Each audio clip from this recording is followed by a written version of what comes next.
Ooh, it sure is cold today. I wonder how much heavier the snow's gonna get. Here to see Odette? I just need to see your tickets for the preview. Perfect. Thank you. I'll hold on to your tickets. Come on in. It's freezing outside.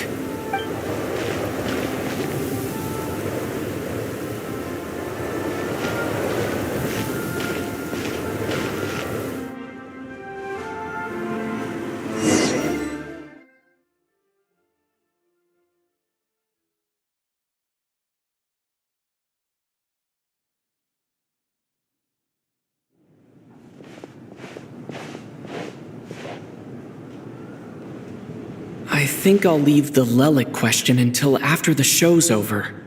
Then I'll go find Odette.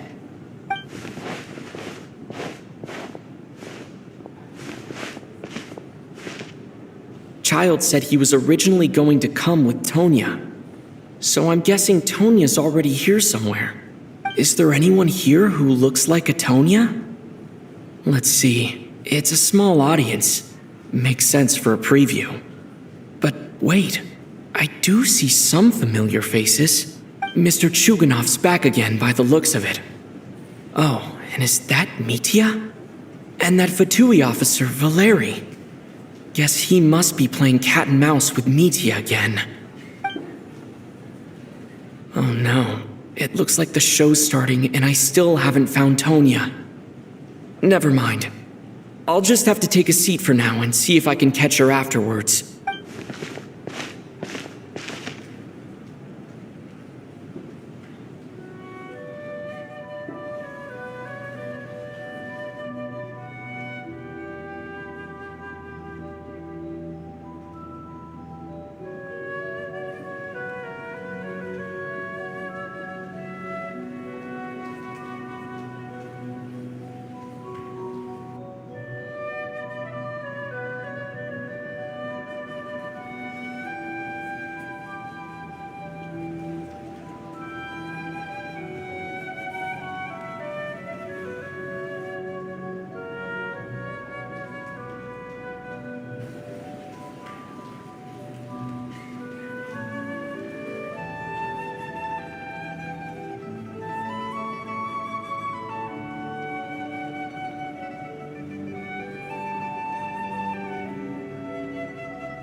Members of the audience, I'm a staff member here at the theater.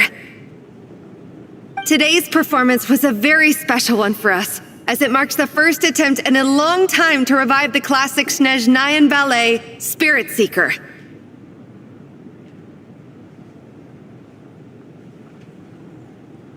To commemorate this occasion, we would love to take a group photo of the cast, crew, and audience members present today. Could I kindly ask the audience to please come up onto the stage?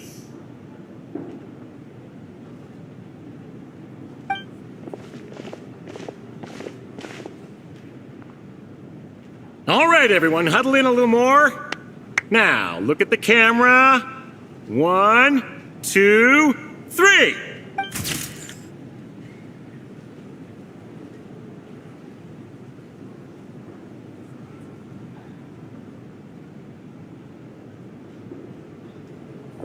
Are you quite satisfied, Mr. Energy Scientist? I rather hope you don't have any other escape plans to add to my workload today. What are you talking about, Sarge? This was simply my way of inviting you to watch Miss Odette's new show with me. And wasn't the performance spectacular? In the future, I heartily encourage you to take a leaf out of my book. Find some soul-nourishing pastimes to enrich your time outside of work. It was indeed a fine performance, but I must correct you on one point. This is not time outside of work. These are working hours. Working hours and non-working hours are just a social construct. Human technology can never advance if we're too rigid in our thinking, Sarge. May we leave now? Already? I mean, I was kinda hoping to soak up the atmosphere for a little longer, but... no. Okay, guess I'm pushing my luck. Didn't seem like too much to ask, but fair enough. Off we go then, Sarge. Back to the land of working hours. Lead the way. That has to be her. She's the only person in the audience around Tonia's age. Excuse me, are you Tonia? Huh? Your brother's busy today, so I took his ticket. Don't worry about him, he's fine. Oh, okay. Sorry for the trouble. What's wrong? Are you sick? No, I'm fine. It's nothing. Maybe she caught a cold on the way here because of the weather.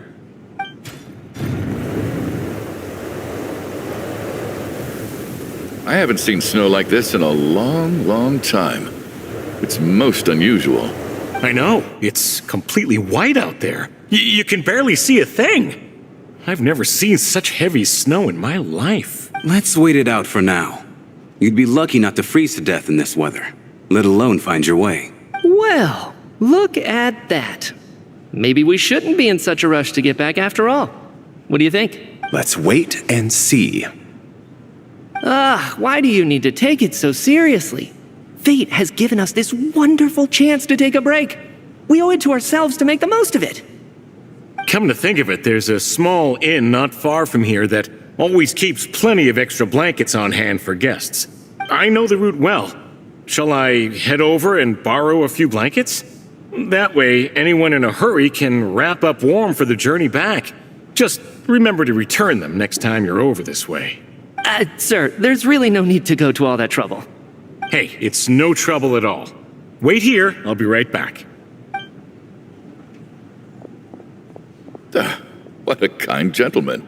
Very good. My wife and daughter are waiting for me at home, so I shall be heading back as soon as I get my blanket. So... are you expecting us to go back to the Armory Palace wrapped in blankets too? Don't worry about that. I made arrangements in advance.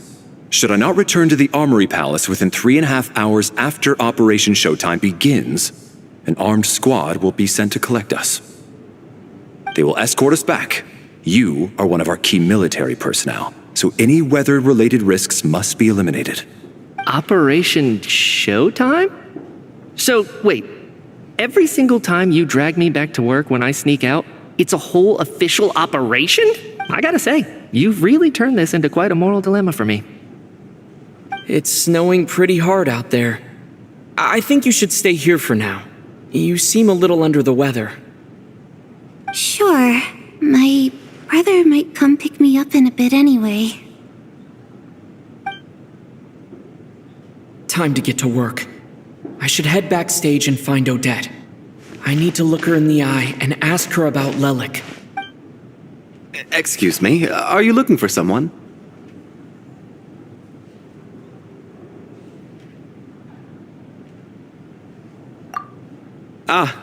A fan, I'm guessing? Today is just a dress rehearsal, so Miss Odette won't be meeting with fans. She's taking a well-earned rest right now. Sorry, but that area is currently off limits to everyone except the cast and crew. Bad timing, I guess. Well, I might as well stick around. I doubt Odette will be leaving before the snow lets up in any case.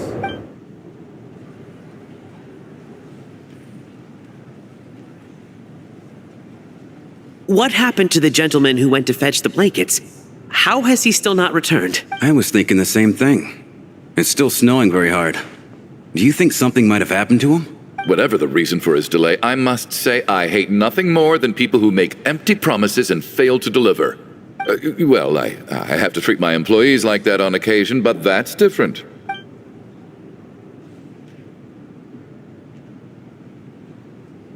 You seem anxious, Mr. Valeri. It's been nearly 4 hours since I left the armory. The army should have arrived to extract us by now. They know how much I despise tardiness and disrupted plans. There's simply no reason that they shouldn't have shown up by now, barring exceptional circumstances. Surely a snowstorm like this one counts as such. Few things in this world can stop the Snezhnayan army, Mr. Mitya. and a snowstorm is certainly not one of them. Why don't you go out and take a look? They might be right outside, waiting for your orders before they dare come in. An absurd hypothesis. I have no intention of leaving your side for even a moment until I have escorted you back to the Armory Palace. This doesn't look like an ordinary snowstorm to me. That guy who left earlier. It looked like he just vanished into thin air. Either that, or my eyes were playing tricks on me. A man-eating snowstorm? Come on. Night hasn't even fallen yet. Spare us the ghost stories.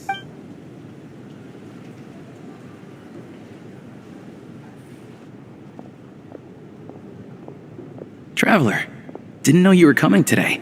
How come you didn't say anything? Oh, right. I assumed you were looking for me in Vodenitsa. Odette's still backstage. Whoa, that's quite a snowstorm out there. I've been working backstage this whole time, so I didn't even notice. No wonder the audience hasn't left yet. Is weather like this rare, even in Snezhnaya? Yeah, snow like this. I'm sure I've seen it out in the wild before, but never in the city. Actually, I take that back. I don't think I've seen snow this bad even in the wild. This is something else. It's not normal. If even Alosha thinks snow like this isn't normal, could it have anything to do with that monster people have been talking about? We can't stay cooped up here forever. Someone needs to go out and take a look. No need. I have plenty of experience with snowstorms. Besides, I work here while you're an audience member. I should be the one to do it.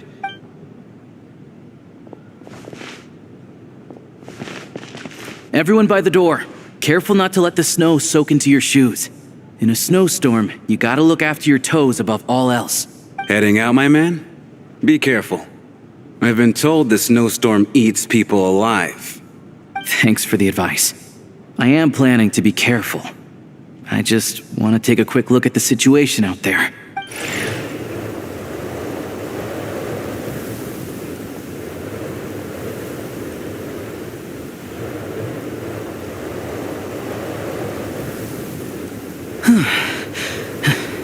He's back! He's back! How was it? What's going on out there? Did you see any soldiers patrolling the area? Something about this storm isn't right. There's no one out there. I didn't see a single soul. And something in the air gives me the creeps. This isn't your average snowstorm. I suspect it might be related to recent events in our nation.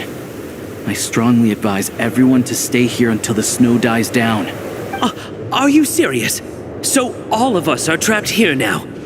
That sounds a little far-fetched to me. You want to go outside and see? I, for one, am not risking my neck in that weather. This just turned from a minor delay into a major hassle. We can only hope that our friend who went to fetch the blankets just ditched us and went home. Is it really that bad? But my daughter, I won't be able to read her a bedtime story tonight. Huh? What are you all still doing here? Whoa! It's snowing hard! So now we're stuck here? Oh, this is terrible! Luckily, it was just a dress rehearsal today, so there aren't too many people here. On the bright side, the theater's always well stocked with supplies. If the snow still doesn't let up as we get into the evening, you can spend the night here, everyone. At least, I assume that's alright? Odette? Fine by me. This seems like a sensible backup plan under the circumstances. My thanks to the theater for being so accommodating. What are you staring outside and praying for, my man? You anxious to get home too? Oh, your majesty the Tsaritsa, I beg you, please do not let tonight's snowstorm stop. This is a golden opportunity to spend the night under the same roof as the two top stars in all of Snezhnaya. It's a once-in-a-lifetime experience. I think I've changed my mind. Sir, if you so much as look at us funny, you'll be seeing stars in a whole other way. Behave yourself, or you'll be begging for that blizzard. It's getting colder. We need to keep the indoor temperature up. Close the door and lock it tight. Let's head somewhere warmer.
think it's ever been this lively backstage before. I didn't know you were coming today. Hey, have you seen Chuganov?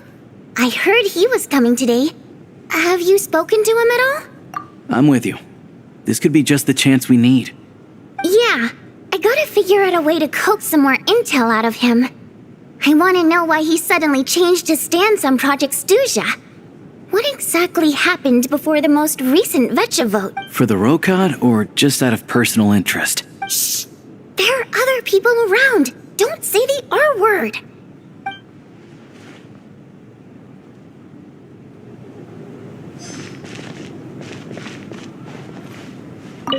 This is highly irregular. A delay of over an hour during an operation like this theoretically warrants a Harbinger-level response. I wonder what the issue is. The storm, or something else. Sarge, the day you learn to let go and just enjoy moments like this is the day you'll finally understand the meaning of life. Why, hello, sir. I believe you were the one sitting at a nearby table back at Podvorye Restaurant. Any friend of the theater's star performers is a friend of mine. It's a pleasure to meet you. I'm Mitya from the Energy Commission. Greetings. Major Valeri, head of the Special Assignments Battalion. Armory Palace Royal Grenadier Guards, 1st Regiment. I am here to ensure Mr. Mitya's personal safety. Please let me know if I can be of any assistance. Mr. Traveler, I cannot help but notice that Miss Odette is stealing glances at me. Any idea what that could be about? I've racked my brains, but I can't think of anything I might have done to offend her. Perhaps she noticed me spacing out during her performance?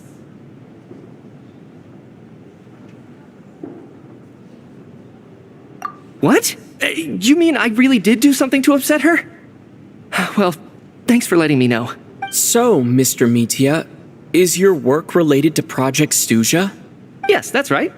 The higher-ups in the Fatui transferred me from the Energy Commission to the Armory Palace because they wanted me to... Really? I can't even talk about that? Pretty sure it counts as part of my private life. All right, I won't say anything. Sorry, Traveler. As you can see, I'm afraid this pleasant chat will have to end here.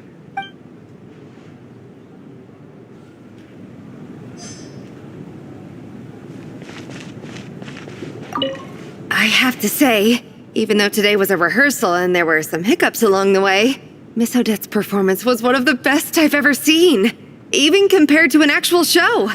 I couldn't agree more, especially considering the weight of the subject matter.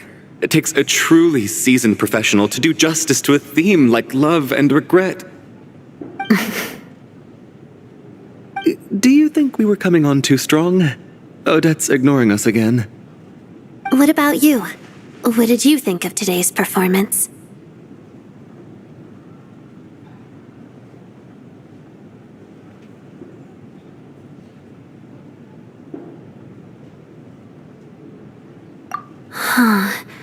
That's actually a more insightful critique than I was expecting.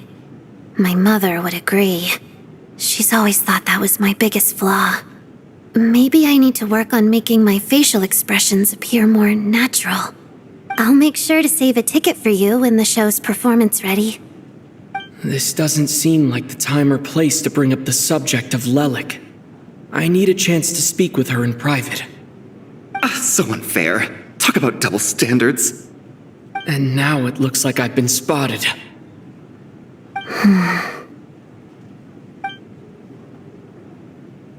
You know Mitya too? No, I don't. I just have a feeling that he might be dangerous.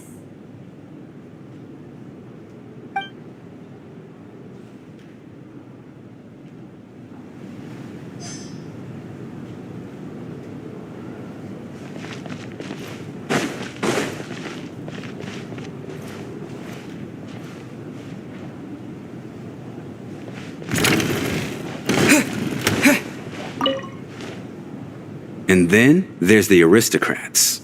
Easiest of all to deal with. You don't need to use any force whatsoever. All you have to do is show them the rope you plan to tie them up with. Do you know why? I don't. Do tell. Because nothing horrifies them more than the thought of a cheap, coarse rope leaving creases on their precious million Mora coat. They'll do whatever you ask to avoid that fate. Unexpected, but funny nonetheless. Tell me another one. Well, look at that. I got myself a new listener. Hey there. Let me introduce myself. The name's Shram, and I'm a mercenary. The kind that gets paid to do odd jobs for rich folks. And I am Chuganov, an entrepreneur. If my name is unfamiliar to you, you will no doubt have heard of my factory, the renowned Iskra manufacturing plant. Are you really that famous, Mr. Chuganov? How come I've never heard your name before? Excuse me? Is that a joke? Or are you being serious? Oh, I'll have to ask my rope later.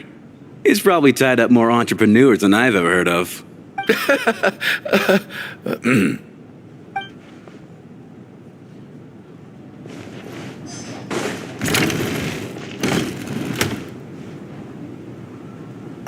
How are you feeling, Tonya? I'm fine. Sorry to worry you. I'm used to it by this point. I take medicine for it. My brother usually helps to get it ready for me. Child must take great care of his sister. He's never mentioned Tonya's illness, though.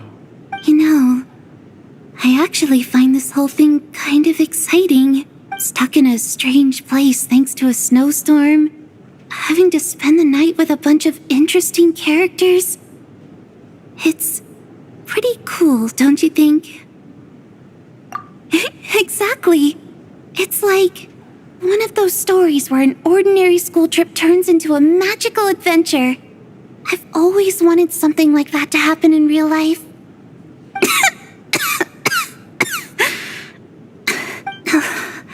I'm fine, really.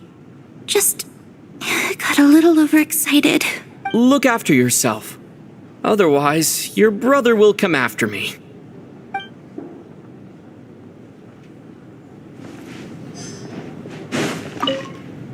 My husband has major trust issues. To him, I doubt even this snowstorm is a good enough excuse for me to stay out all night.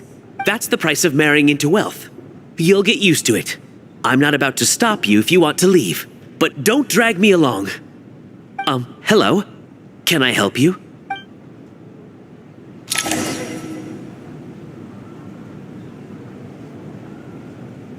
How's it looking, Alosha? No change from this afternoon. Heavy snow with no sign of slowing down. May I have your attention, please? The storm is unlikely to stop tonight, and it'll be even more dangerous outside at night than it was during the day. We at the theater owe everyone here a duty of care. Therefore, we strongly suggest that you stay on site overnight and avoid going outside unless absolutely necessary. In a few short moments, we'll give you a tour of the theater's various quarters. You can choose to sleep in the VIP room, the office, or backstage. Or on the stage if you'd prefer. We won't mind. I'll pass on sleeping on the stage. What if the snow is stopped by tomorrow morning? The early birds in the audience might think we're part of some experimental new show. A drama about sleeping? That could be fun. Maybe we could come up with a title for the production. What? Gotta admit, I didn't get that one. Anyone who doesn't wish to sleep on the stage, please follow me. I'll show you to the rooms.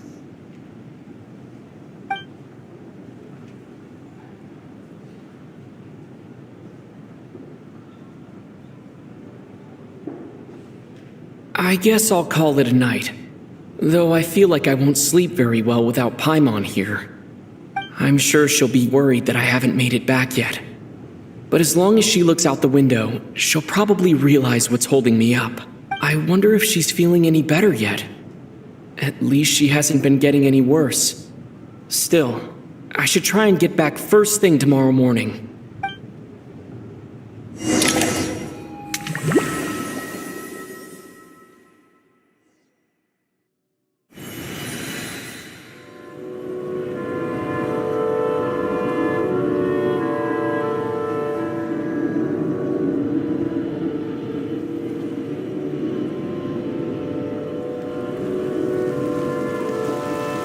Finally.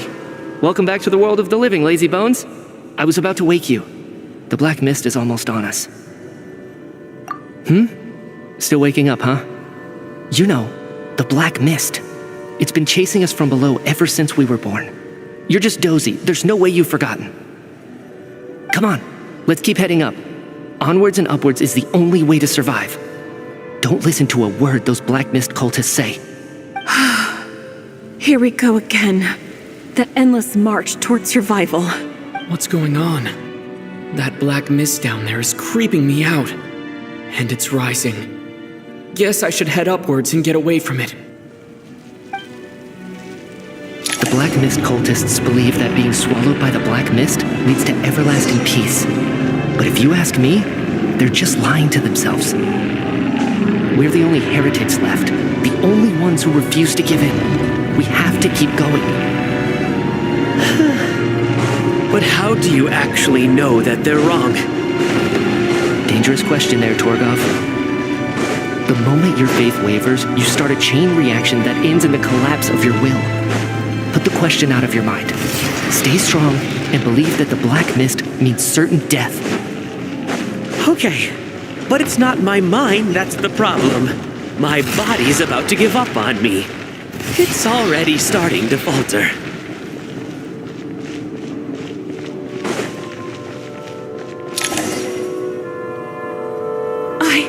I can't do this anymore. I've had enough of being forever on the run. All this will pass eventually, I promise. Keep fighting. It will be worth it. You accuse the Black Mist cultists of being liars. But you're lying too. There is no end to this path. It keeps going up forever. There was never any hope to begin with. The cult of the Black Mist has poisoned your mind, Sobolova. Are you thinking of giving up as well? I am. I think I'll take my chances with the Black Mist over this perpetual torture. As much as I detest the Black Mist cultists, I'm just too weary. Then I bid you both farewell. Let me put my personal opinions aside for a moment and say, I hope that you both find peace within the Black Mist. Fate always appears so impossibly complicated. But at moments like this, its raw simplicity is laid bare. Their fate was sealed from the instant they entertained doubt. From then on, the outcome was both inevitable and irreversible. Let's go.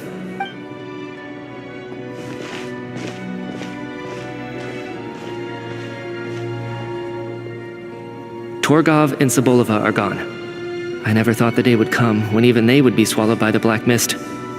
It's just you and me now. Yes, it looks like it's satisfied. For now. This happens from time to time. But it won't be long before the Black Mist starts chasing survivors once again. No one knows how to stop its advance for good. Well, we should make the most of the precious moments of rest that those two bought for us. Huh? Are you really that sleepy, traveler?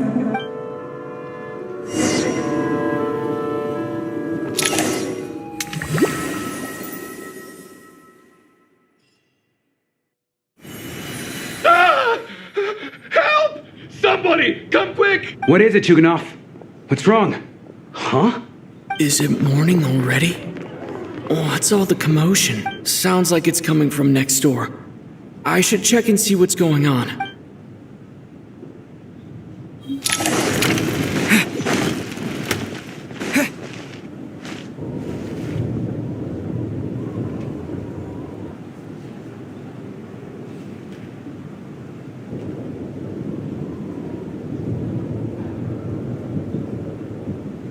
Don't look, Miss Tonya. Stay here. Okay. What happened to them?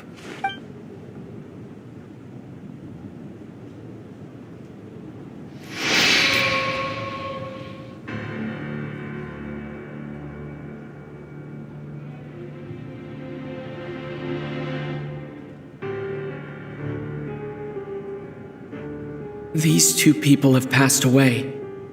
And the strange thing is that somehow, I knew this was going to happen. I knew that they would be the ones to die. Have I seen this moment before?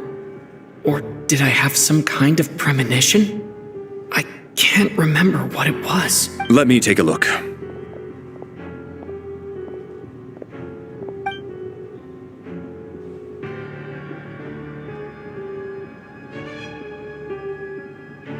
No vital signs in either of them.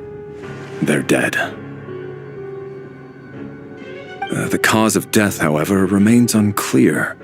No wounds on the bodies, no signs of a struggle, and no skin discoloration caused by the buildup of toxins. But just last night, they were chatting and joking away. This is so sudden. Could they have had pre-existing medical conditions? Even then, the odds of them both dying of sudden complications on the same night are extremely low. It's hard to believe that they died of natural causes, nor does this appear to be a suicide. Who was the first to discover the bodies? It was me. But these deaths have nothing to do with me, officer. I got up early because I wanted to see if the snow had stopped. Then I noticed that the door to this room was open, and it looked like there was a man and woman inside. I just went over to see what was going on. I had no idea they were... I can corroborate this. I was doing my morning exercises near the stage. When I saw Mr. Chuganov heading this way, I followed him. I can also confirm that I didn't see a single person approach that room before him. The snowstorm was raging all night, and it's still going now. There's no way someone could have come in from outside, correct? You mean an intruder? No, not possible. I slept by the door last night as a precaution. There's no way I wouldn't have noticed if anyone had tried to open it. Everyone, split into pairs and search the theater for anyone in hiding or any signs of suspicious activity. I'll follow up with a full search of my own shortly. Go. There is no time to waste.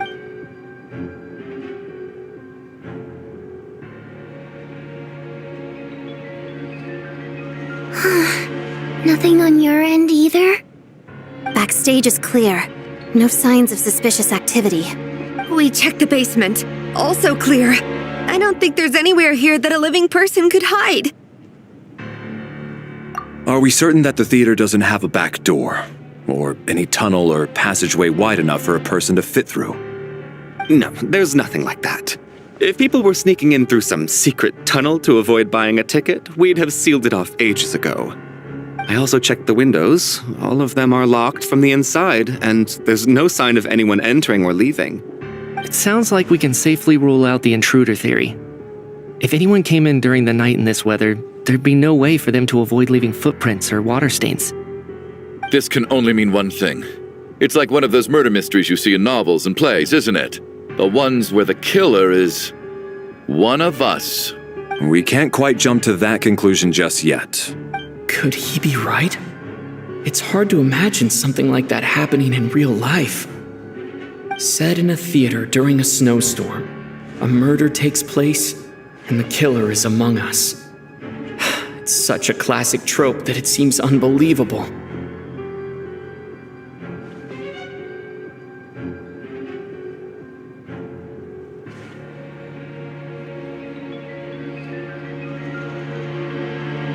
Looking at who the killer targeted, and the clean entry and exit. It all adds up. I know what this is. It's obvious now that I think about it. What is? What have you figured out? Both victims were wealthy, well-known local merchants. And the door was deliberately left open so I would discover the bodies and witness the crime scene first thing in the morning. Such ruthless methods. This was your doing, wasn't it, Lelik? Lelik? You mean Lelik is among us? Lelik. I know this code name. Member of the Rokot, anti-Project Stuja. Always works alone. I've read the case files at the Armory Palace. Walk me through your reasoning, Mr. Chuganov. What do you know about Lelik? What now, huh? What now, Lelik? What more do you want from me? I already voted against Project Stuja at the Snezhnograd Vecha. You snuck into my house the other day while I was asleep. Left a threatening letter. And I did all that you asked. But Project Stuja cannot be so easily shaken. not with the rooster in charge. So he really was threatened by Lelek. That makes sense. And now you're resorting to murder to threaten me. Isn't that right? I knew it. The Rokot despises the rich. The lives of the wealthy are but refuse in your eyes. Show yourself! Which one of you is Lelek, Tell me! I'll do whatever you want! Just stop playing these mind games! Was this really Lelek's doing? Would Odette really do something like this? If Odette really is Lelek, this seems out of character. But then again, how well do I really know her? I'm probably the only one here with a compelling theory about Lelek's true identity. But if I reveal it now, I'll be putting Odette in the line of fire.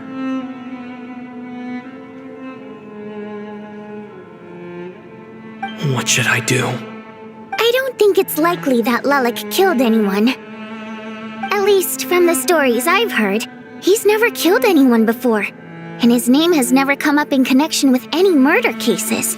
Besides, even if Lelek did want to threaten you, why resort to such an extreme and roundabout method? It's not his style at all. Vodyanitsa doesn't know that Lelek might be Odette, but her assessment is pretty much identical to mine. Miss Vodyanitsa, why do you suddenly feel the need to speak in Lelek's defense? Defense? Oh, no, it's just... I'm worried that we're jumping to conclusions here, so I wanted to share my point of view. Also, I don't think the Rokot is as bad as you're making it out to be. Well, if you think I'm so wrong, what's your theory then, Why don't you tell us who the killer is? The case is still evolving, Mr. Chuganov. Please do not prevent others from expressing their opinions so early on in the discussion. Even so, there's no denying that the recent threat received by Mr. Chuganov may well be an important clue. So there's still a good chance that Lelek is right here among us. I can't do this anymore. I don't care if it's still snowing outside. I have to get out of here. Whoa, take a beat. We all know it's far too dangerous out there. Even the soldiers couldn't get to us. Go out that door, and you might not live to tell the tale. And whoever this Lelek is, they're surely not going to murder anyone in broad daylight. Be sensible, my man. You're safer inside. As much as I regret having to say this, I'd like everyone to cooperate and refrain from exiting the premises until further notice. Because as things stand, every one of us is now a suspect. Unless anyone has further information to share, let's adjourn for now. Feel free to keep searching for clues, but make sure you don't go off alone.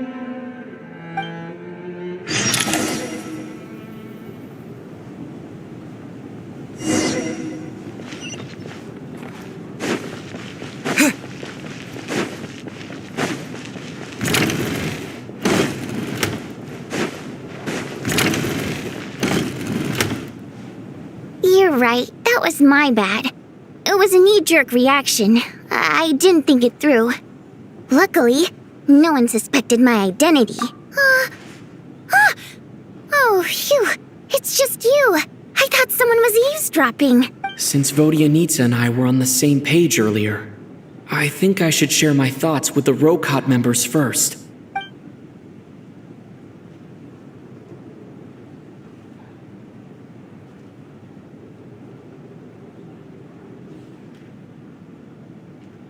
Whoa. Are you serious?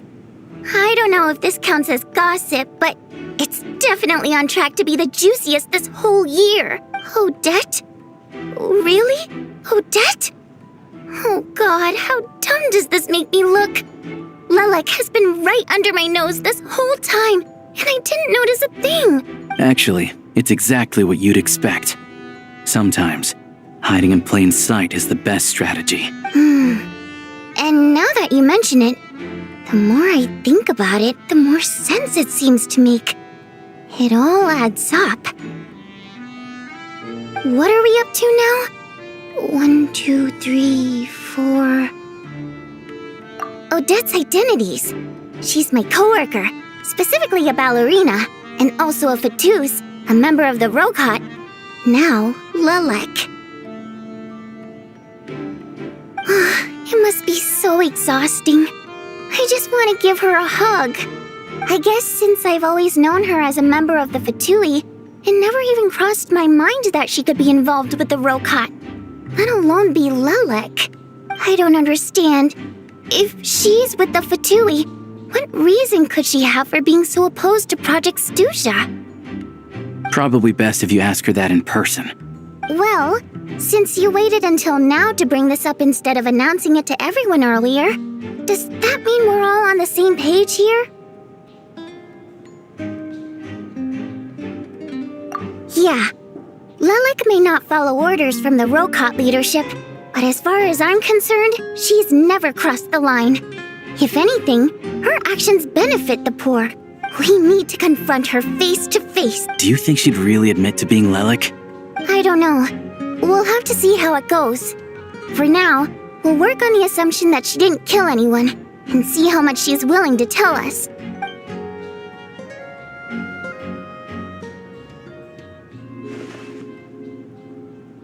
Now's her chance. Odette's alone. Let's go. Hey, Odette. What is it, you guys? Shh! Keep your voice down. We need to talk. So, you're Lelek, aren't you? Alright, fine. You don't have to say anything or explain yourself. Just hear me out first. None of us believes you kill innocent people. Whoever murdered those 2 people last night, it wasn't you. The Traveler was the first to figure out your identity, but he kept quiet during the discussion just now. Still, it's clear where the group consensus is heading. Everyone believes Lelek is the culprit. If your identity is exposed, you'll be in a really bad spot. We're your colleagues, and we know what kind of person you are. I don't want anything bad to happen to you. So, can you clue us in? Tell us everything. The more we know, the more easily we'll be able to cover for you. Alright. Yes, I'm Lelek. And no, I'm not the murderer. And thanks, but I don't need you to cover for me. Actually, I'm planning to reveal my identity.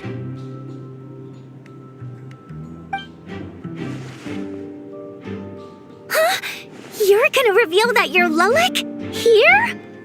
That's right. I'll admit I was surprised at first when Chuganov guessed that I was here. It was just a lucky guess, but it caught me off guard. But after taking some time to assess the situation and confirm where everyone stands, I don't believe I have anything to worry about. Are you sure you don't need a second opinion? Given the circumstances... Mr. Valeri! What?!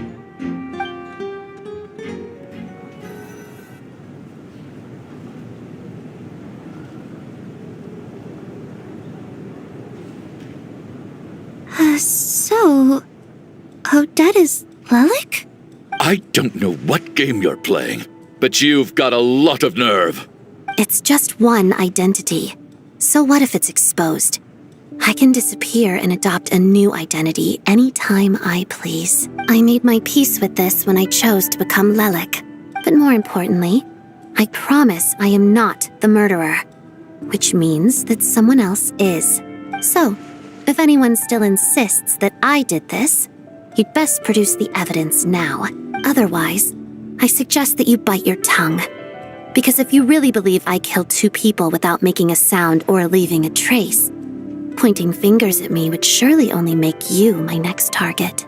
Is this really the truth, Miss Odette? That's confidence, all right. I believe you. A real no-nonsense attitude.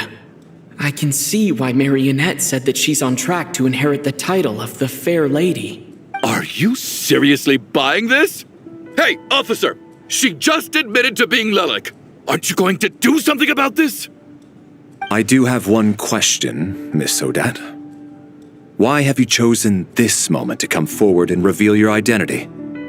If I didn't say anything, everyone would be focusing all their efforts on finding Lelek. And that is exactly what the real culprit wants. I don't want to be the scapegoat who lets the murderer get away with this crime. Despite all the accusations, she made the smart choice. A remarkable display of rational thinking under pressure. Clearly, Odette's talent extends far beyond the art of dance. She thought so far ahead. Ugh, why do I always feel like I'm one step behind her in everything? You've convinced me. Dealing with the murder case remains the top priority right now. Let's put the name Lelik and all related incidents aside until further notice. Nevertheless, the group still considers you the prime suspect. I assume you have no quarrel with that, Miss Odette? I understand. You're welcome to keep an eye on me around the clock. I have no objections. Mr. Chuganov? For my wife and daughter's sake, I'll let you off the hook for now. But don't think you're forgiven for breaking into my house and threatening me. Just wait till we get out of here, Lelik. We'll settle the score then.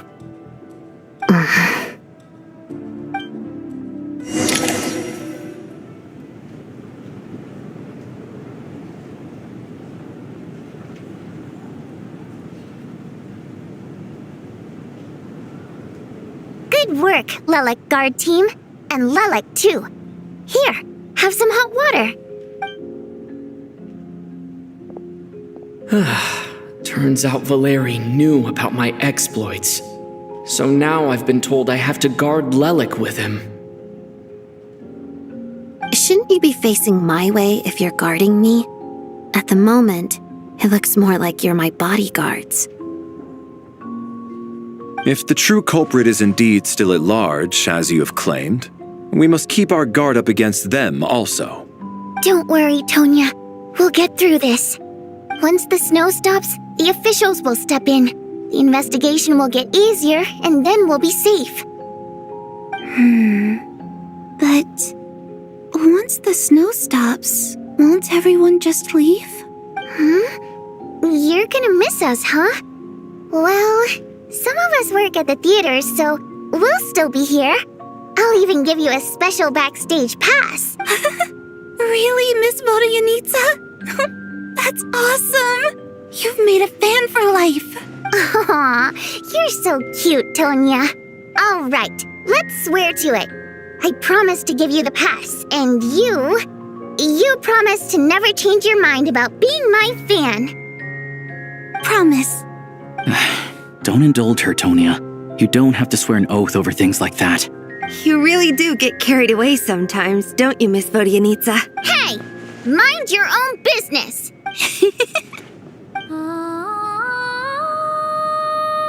Don't be nervous, Miss Water Imp. Everyone's here. There's nothing to be afraid of. Excuse me? Do I look nervous? Don't be ridiculous. No. You sound nervous, lass. Oh. Wait, but how... Okay, plenty of people know that I'm a water imp, but still...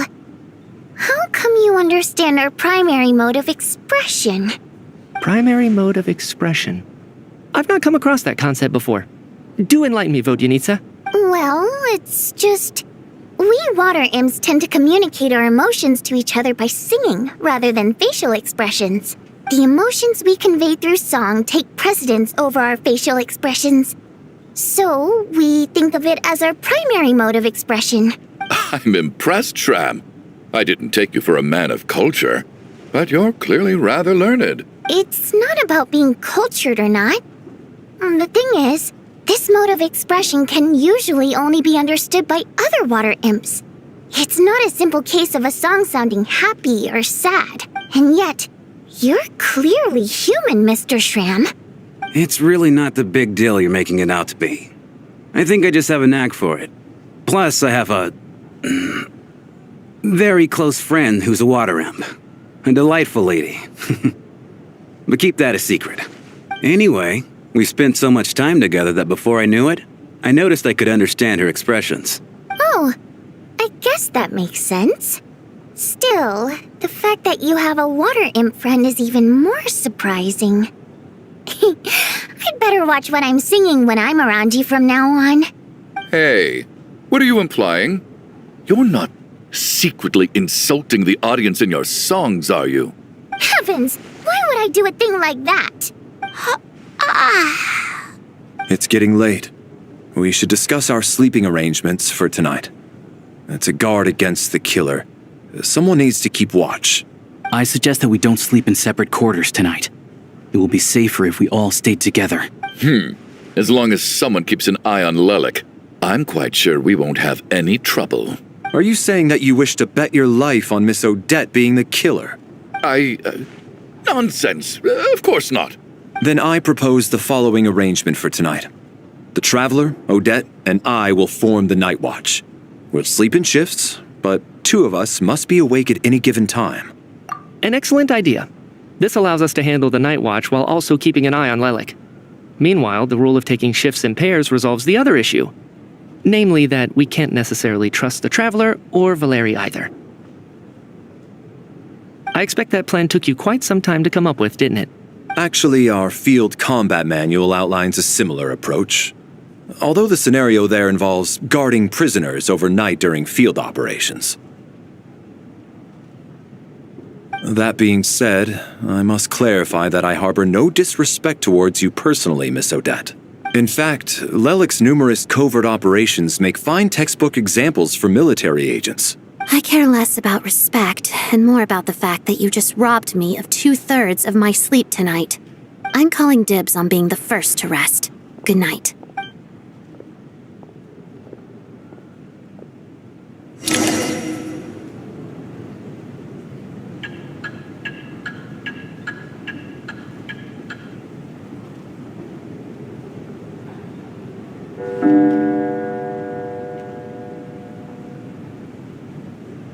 It's almost time.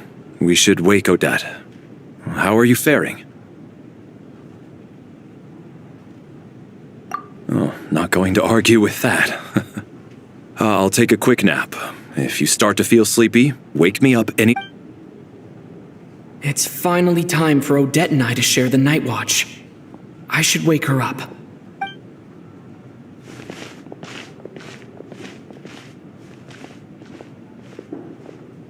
I came here to get information from her in the first place. Maybe I should think about what questions I want to ask before she wakes up.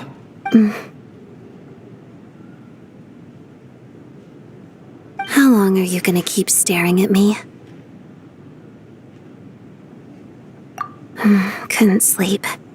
My mind's been running haywire. Plus, there's something I've been meaning to talk to you about. I had a hunch that you wanted a conversation, too. Let's take this chance to clear the air, shall we?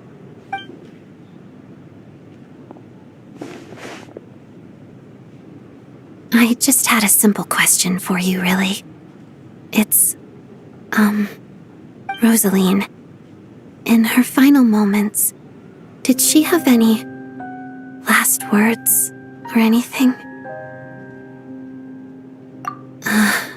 I see. Well, that was all. I have no other questions. No.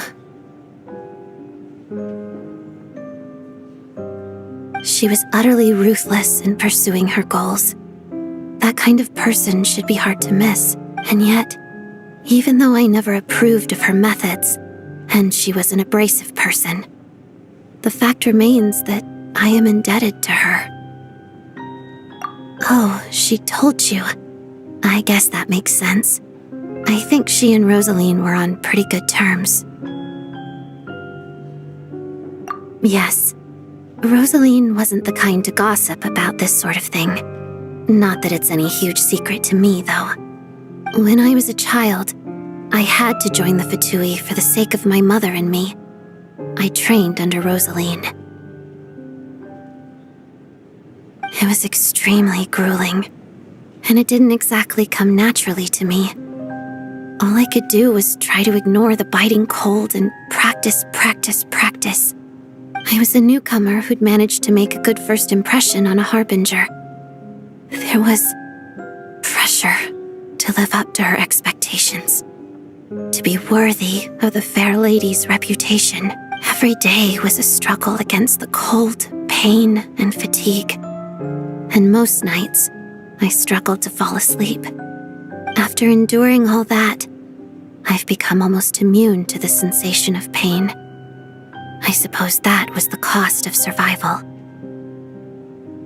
Surely, any child who had to experience that would grow to hate her lot in life, don't you think?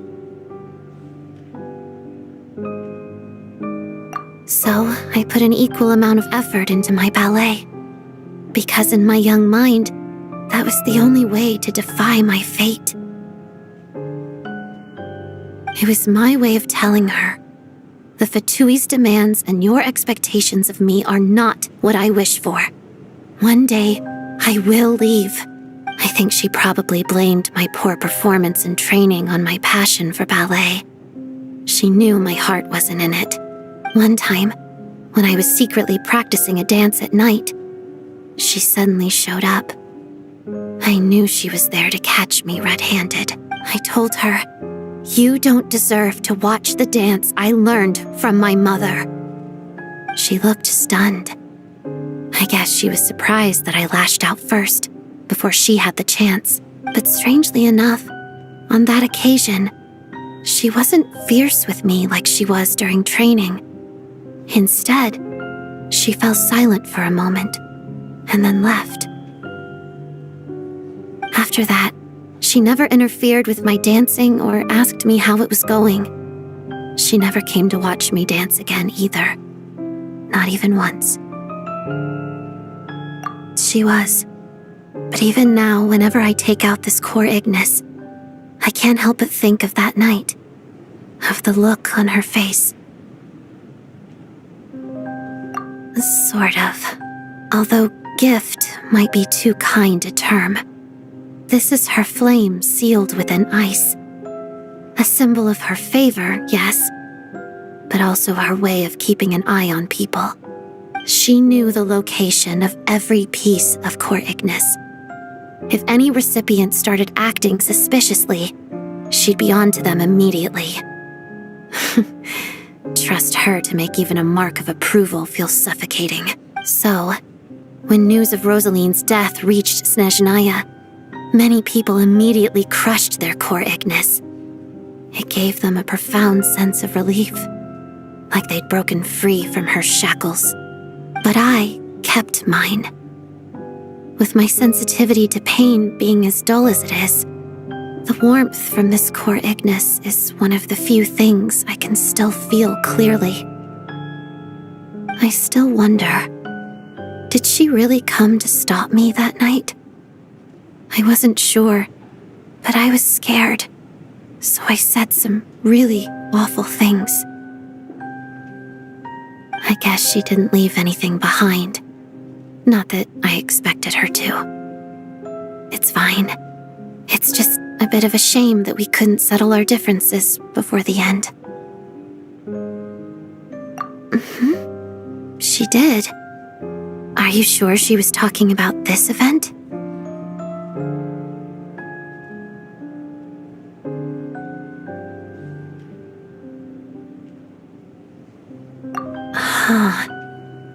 No, she didn't. I didn't even find out that she'd gone to Mondstadt until a while after she'd left. Wait, in that case... Okay, I will. Thanks for letting me know. There's something I'm trying to figure out.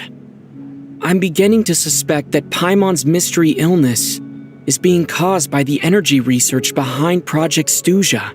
Paimon's very important to me, so I have to get to the bottom of this. I figured that since you're Lelik, you might know something about all this. The ultimate goal of this energy experiment is to create a weapon for the final battle. The weapon's construction was completed in Nocturne. Now, all that remains is to arm it with a sufficiently powerful energy.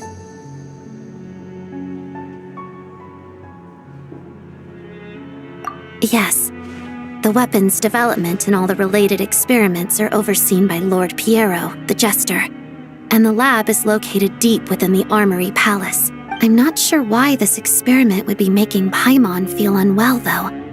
The best way to get to the bottom of it would be to go there in person. Once we get out of here, I'll help you apply for an entry permit.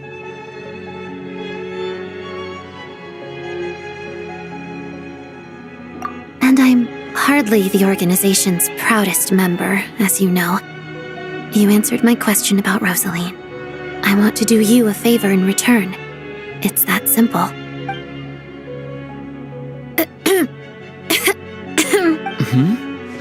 What's wrong? Are you not feeling well? You two seem to be hitting it off.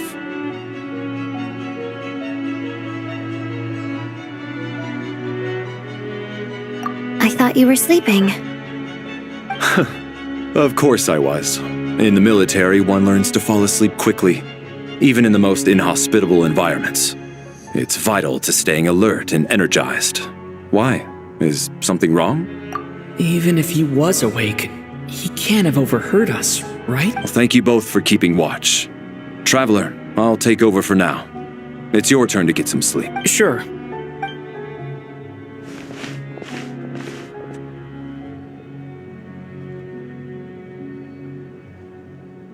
This is our second night here, but at least I found out a little more about Paimon's condition. I hope she's been sleeping well the past couple of days.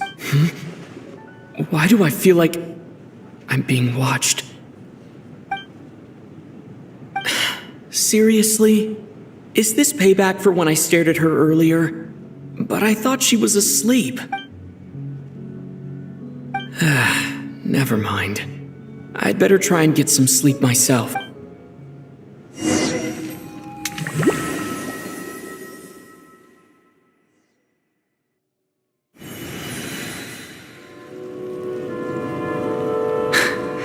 Hey, what are you spacing out for? Are you reaching your limit too? How long have we been walking for? Do you remember? Time's lost all meaning. Ever since we noticed that thing above our heads. What was it called again? A star key? Or key star? Anyway, the person who named it was swallowed by the black mist. Whatever it's called, ever since we noticed it, we've been walking up and up, hoping that as long as we reach it, we can find a way out of this place. But it seems like no matter how far we walk, we never get any closer. Well, we've come this far. You never know. Maybe we're almost there? Come on, enough moping. Let's go. The black mist is catching up.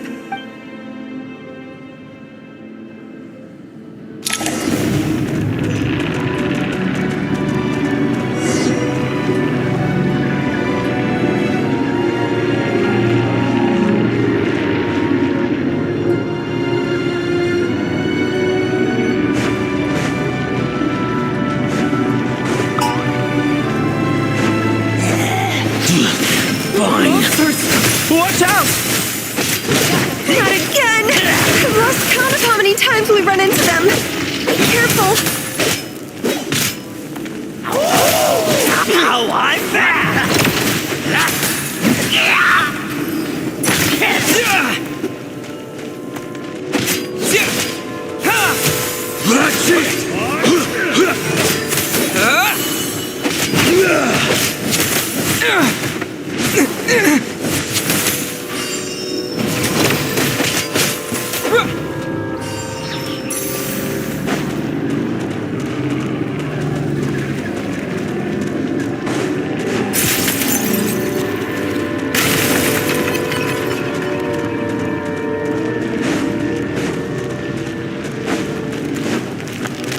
All right, Here they come again! Get ready!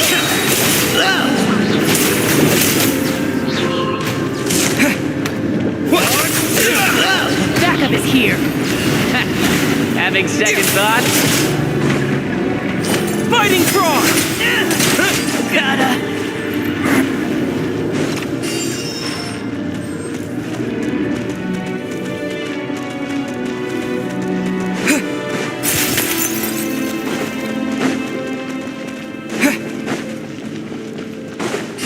Monsters ahead of us. The black mist behind us. Feels like there's no escape.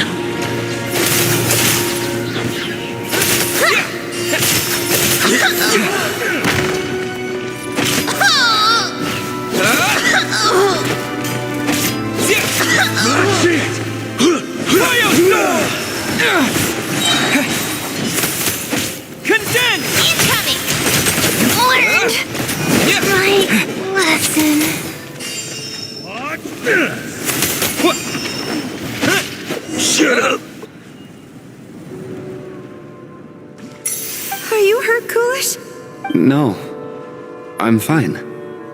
It's just... suddenly I don't want to walk any further. I get you. In fact, I reached my limit a long time ago. Sometimes it feels like there's hope where there shouldn't be. Yeah.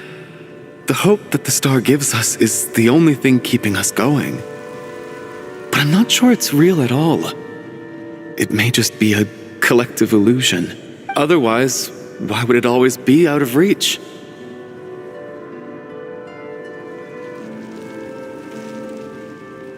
We know you mean well, but you're only saying that to try and encourage us to keep going, aren't you? Thank you, friend. But enough is enough. Please don't give me any more false hope. Hope is poison in this place. You're going to continue, aren't you? I admire that. I've given up, but I wish you the best. May there come a day that you catch up to the star and leave this godforsaken place.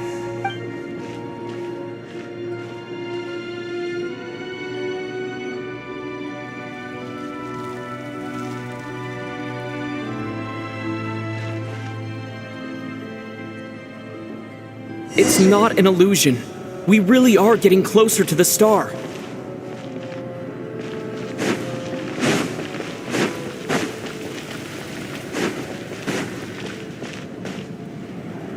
Congratulations.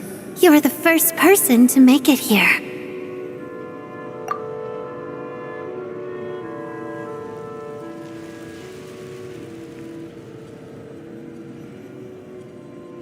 I'm the star's envoy. The black mist has stopped rising.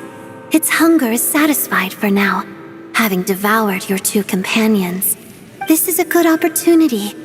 I'll let you get some rest before we continue.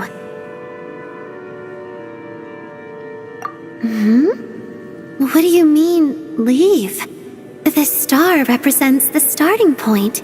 It's the waypoint for the beginning. Congratulations on reaching the starting point. Once you are ready, we will head out and walk upwards. I will be right by your side the whole way.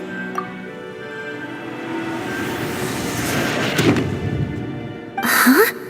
What's wrong? Hey, don't give up before the journey's even begun.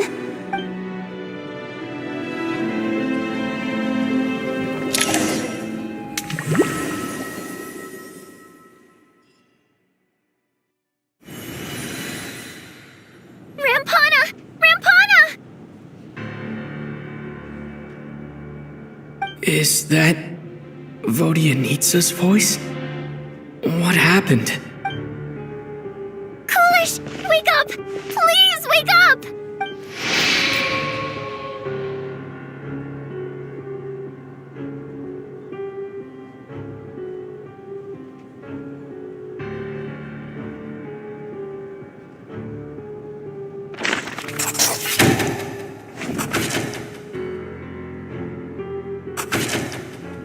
The situation is identical to that of the two casualties yesterday.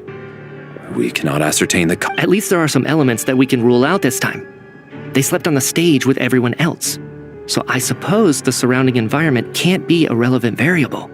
Rampana. Coolish. Weren't some of us keeping watch last night? 3 of us, in fact. How could you not notice something was wrong? I'm as confused as you are. Certainly nothing unusual happened on my watch. Likewise, and from what I've observed so far, both Miss Odette and the Traveler can be trusted.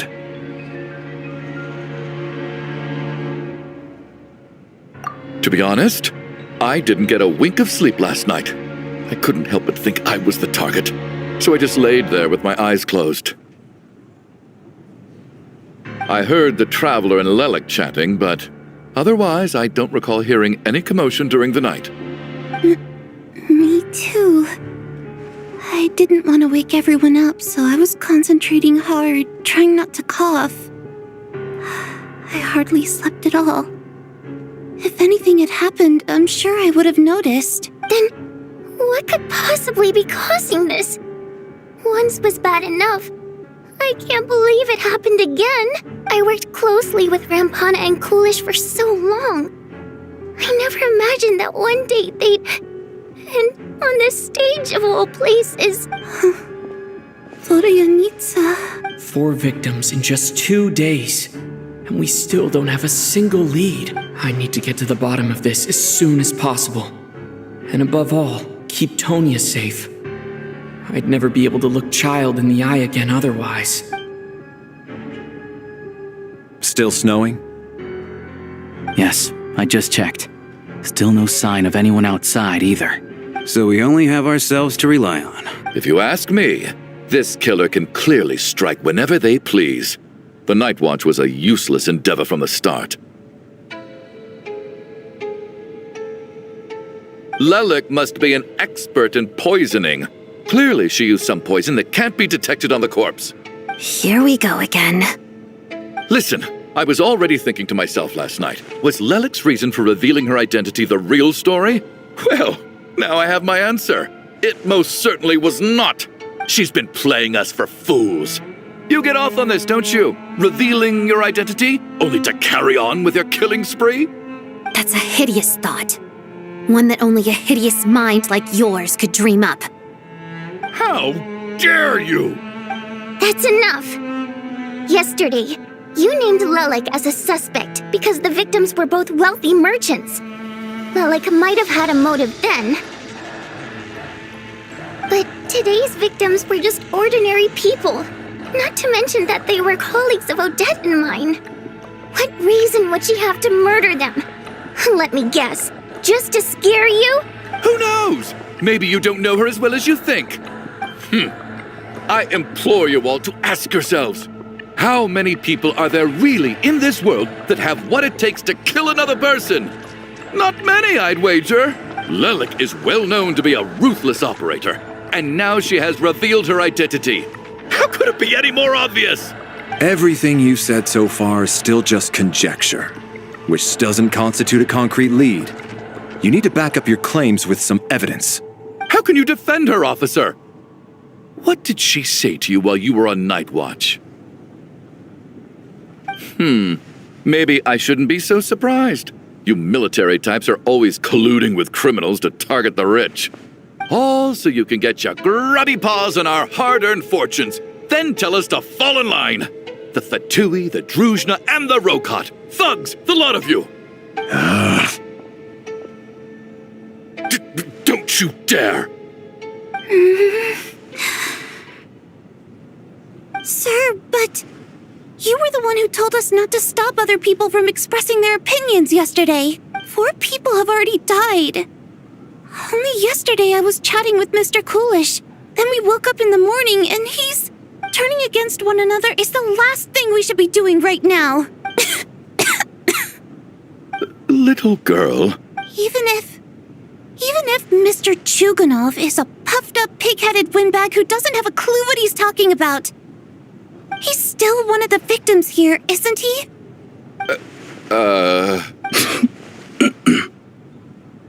Quite. I had no intention of resorting to violence.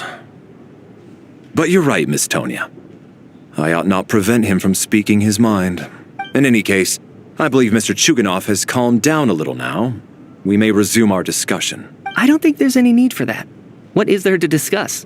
Nothing about this situation is normal. Did you have an idea, Mitya? You're the brainiac here, right? Come on, clue us in. I've been mulling something over. All the leads we have so far concern things from outside the theater. Miss Odette's alter ego, the threats Mr. Chuganov received, but then there's the 2 double murder crime scenes themselves, which have given us absolutely nothing to go on whatsoever. That's highly unusual. Even with the most careful killers, there's always some evidence left behind. So what are you suggesting? I think this could be a supernatural event. It isn't characteristic of human-on-human homicide at all. Correct me if I'm wrong, but aren't you supposed to be a scientist? That doesn't sound like a conclusion someone like you is supposed to make. I got into scientific research because of my insatiable curiosity. But If the present situation defies all known scientific explanations, I don't mind shifting my curiosity toward the paranormal instead. Now that you mention it, I remember when I first came to the theater. I heard rumors about this place being haunted. Haunted? Yeah, I think I heard the same thing. But I mean, they're only rumors, right? We've worked here for years. Surely we would have noticed any spooky goings-on by now. Well, this has taken an unexpected turn. A haunted theater? If Paimon were here, she'd probably be hiding behind me in fear right now.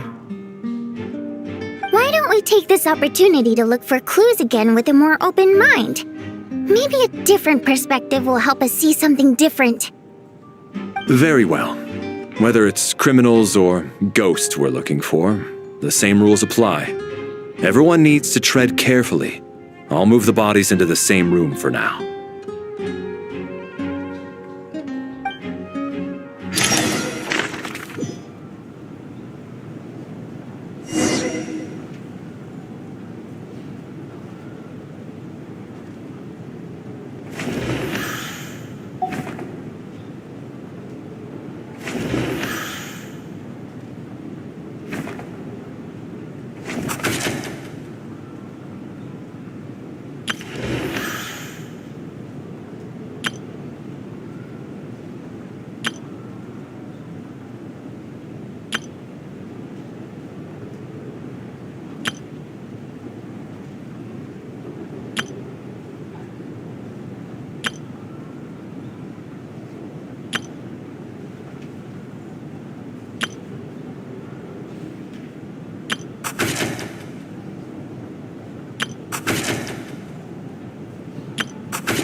Larry, come take a look at this. You too, Traveler. Some sort of notebook. What is it for? It's the on-duty logbook for the theater. Coolish was the main person to use it. He mostly used it to record any unusual incidents during a show, audience numbers, exit times, and so on.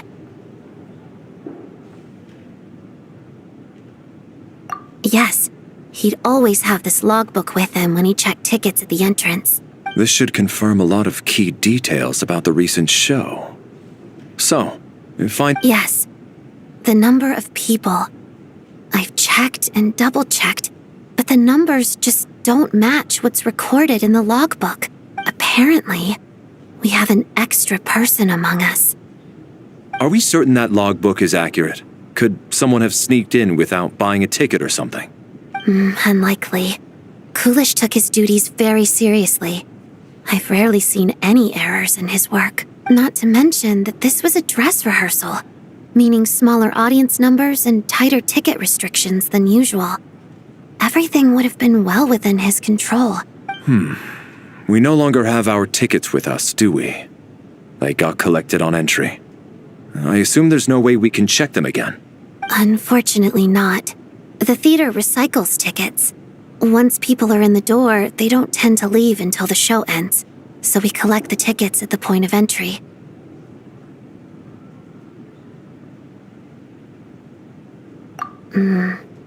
Still, I'm inclined to believe that this discrepancy in the head count is significant somehow.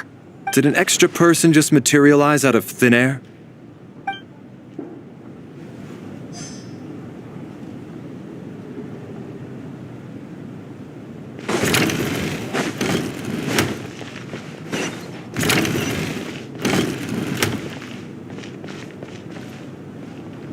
Tonya, did you find anything? Not yet. Still looking. So, are we Are we supposed... This looks like somebody's notebook. Shall we read it together?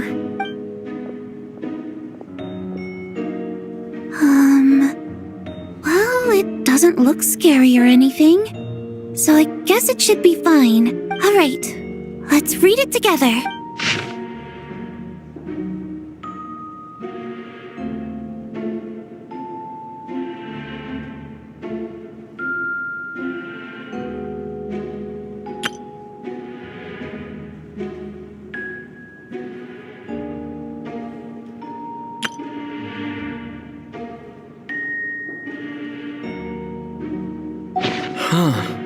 This has to be Vodianitsa's writing, surely.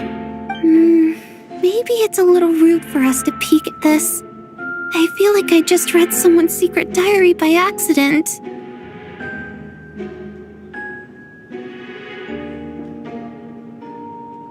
It sounds like she's writing this for her parents, right?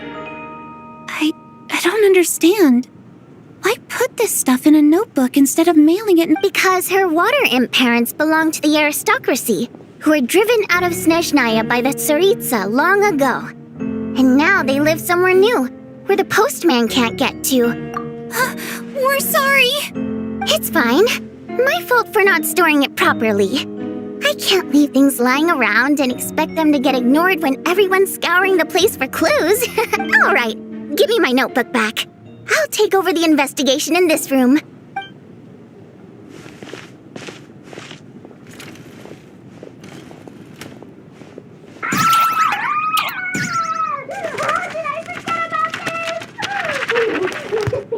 Oh, God, and this...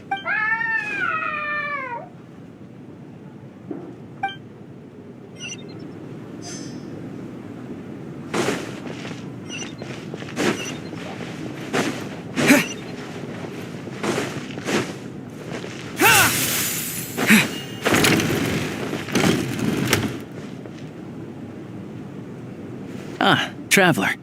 Since you're here, come take a look at this. Alosha found it. We're both curious to hear your perspective. It appears to be an investigation report. And the focus of the investigation was the rumors of haunting we heard about earlier.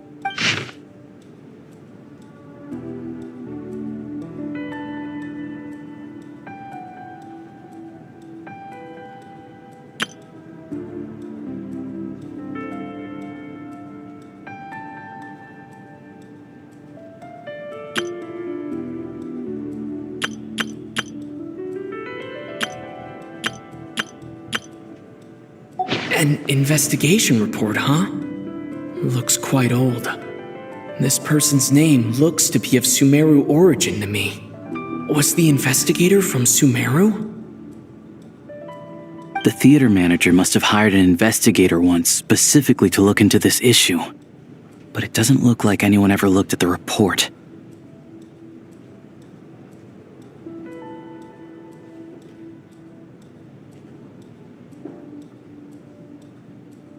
Presumably, the manager wanted to know if the supposed haunting was dangerous while also being fearful of word getting out in case it affected the theater's business. Anyway, the bottom line is, the haunting is actually real after all. It's caused by an obstruction in the ley lines. Is there any chance this is the key to finally making some progress with the murder cases? Ley line problems are pretty unexceptional to me by this point. And while it certainly offers an explanation for the ghosts, it's hard to imagine what connection it could have to these two murder cases. Some of the language that appears at the very end of the report caught my eye. Angel civilization, ley line renovation? My area of research doesn't touch on any of that, so it's completely outside of my wheelhouse. Huh? A piece of paper just fell out from the report. It landed right by your feet.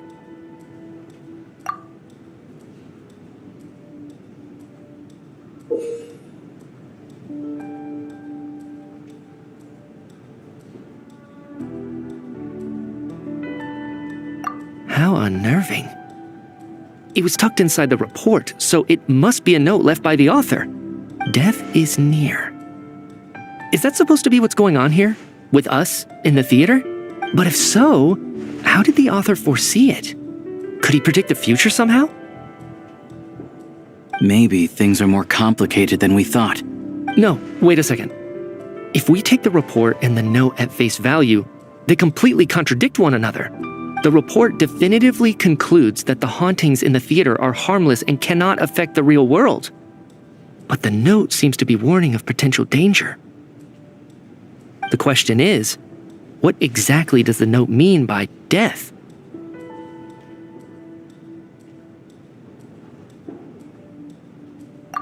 The various ways we could interpret this keyword lead in completely different directions. Let's pause our analysis here for now. I think we need more information.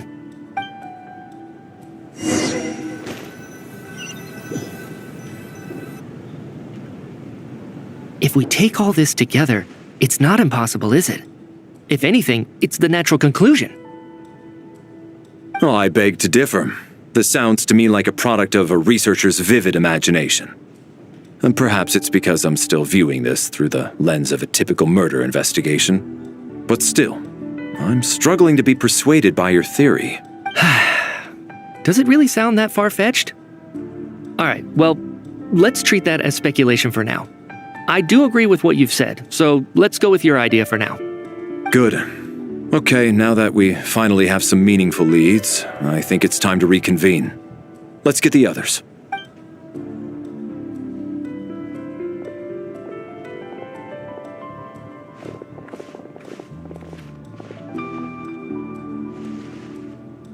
So, that's about everything we've discovered so far. I'll share my theory first. Based on what we've learned from the logbook, I believe the extra person among us is most likely the killer. If the killer had simply bought a ticket, it would have greatly increased the risk of their identity being exposed. I expect he or she either hid in the theater ahead of time, or found a way to slip past the ticket inspection. They then blended in with the group and waited for an opportunity to strike. What about the note found in the investigation report? Any thoughts on how that fits in? The killer may have simply planted it there as some sort of sick joke. I've seen my fair share of psychopathic killers. They love playing cryptic mind games. So, it has nothing to do with the haunting of the theater after all. This theory makes sense to me. If we have an audience member unaccounted for, chances are they didn't come here to watch the show. Could it really be that simple? So, in other words, all we have to do is find out who got in here without a ticket, and all our problems will be solved? Then let me make one thing clear. All the theater staff should be well aware that I came here for the rehearsal legitimately, yes? There's no way I'm the one who didn't have a ticket. It's true. I hear you used every trick in the book to get a hold of that ticket, too. Everything short of throwing a temper tantrum and rolling around on the floor at the entrance. I most certainly did not degrade myself in such a way. Probably a stupid question, but I might as well ask. Did anyone here get in without having their ticket checked? Guess it was naive of me to expect them to just admit to it. Especially after the unprompted Lelic reveal. Once was already a miracle. Twice would be unfathomable.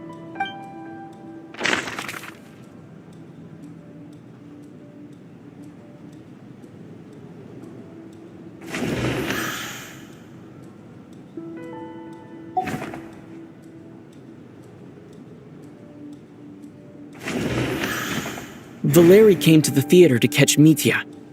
Those two should be able to vouch for one another, and their motives are clear.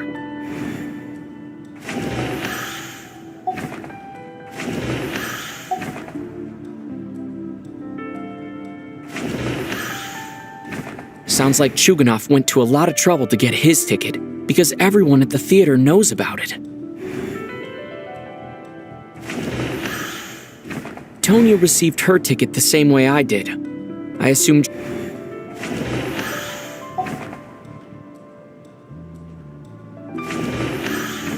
Valeri came to the theater to catch Mitya.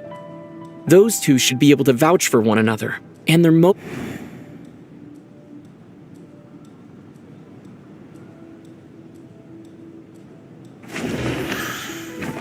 As things stand, the audience head count doesn't add up. I guess we can rule out the theater staff members.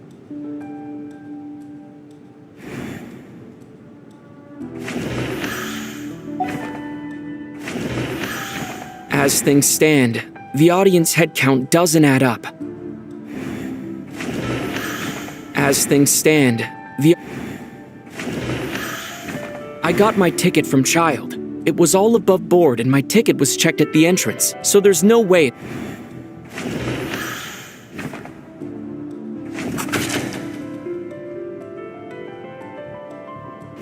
We have to catch this extra person, even if only for the victim's sake.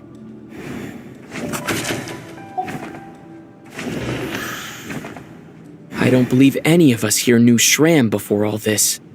If no one can verify Shram's identity... Mr. Shram, did you really go through the ticket inspection to get in here? Huh? Me? Why am I being singled out, my friend? Do I seem that suspicious? It's not that you stand out as suspicious, more that everyone else has been ruled out as trustworthy. Okay. Well, we spent the best part of 2 days together now, so I'm sure you can all tell what kind of person I am. I'm a true gentleman. I never dream of doing something like sneaking to the theater without a ticket. Yeah, I have no doubt that you're a good person. But the problem is, none of us here actually know you, so no one can say for sure that you are who you claim to be. Although, actually, what was it you said last night? Yeah, you're friends with that water imp, which is why you understand our primary mode of expression. Last time I checked, there were barely any of us remaining in Snezhnaya, since most of the water imps left. Could you tell me a little bit more about... And I suppose it's also kind of a way for everyone else to get to know you a little better. Good grief. Are you blushing? Pull yourself together, man. Stop giggling like a teenage boy. It's revolting. Hey, revolting is a little strong. All right, fine. I'll admit it. That water imp friend of mine, the truth is, we're dating. I was just the bodyguard hired by our family. But the stars must have aligned because sparks began to fly between me and their daughter. Never in my wildest dreams did I think I'd get so lucky. We don't need details.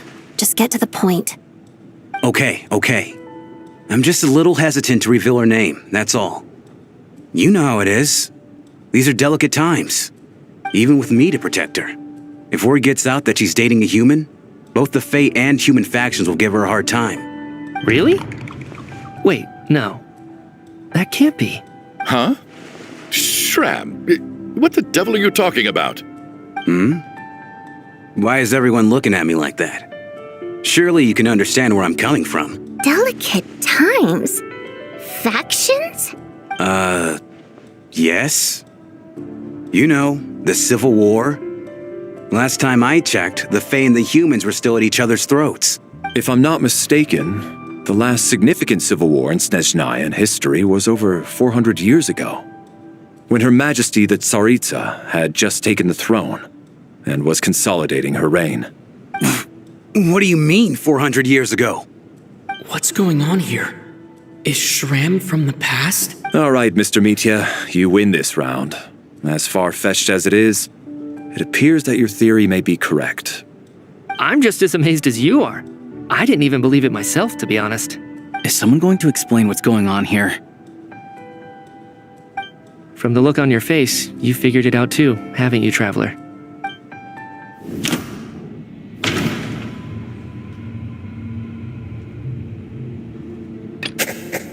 That seems to be the case. Shram's the extra person, but there's no way of learning his identity from this clue.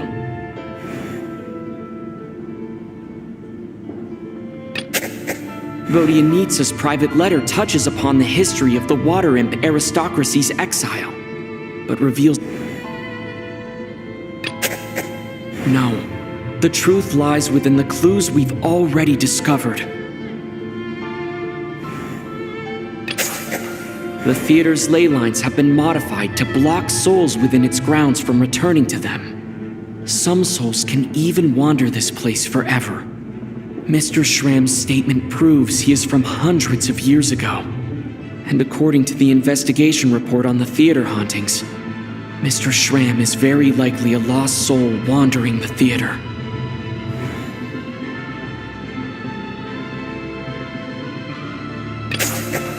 For some unknown reason, the soul that has been wandering the theater due to the ley line issues has joined our group and blended. Yeah, that must be the immediate reason why the ticket count doesn't match the number of people present.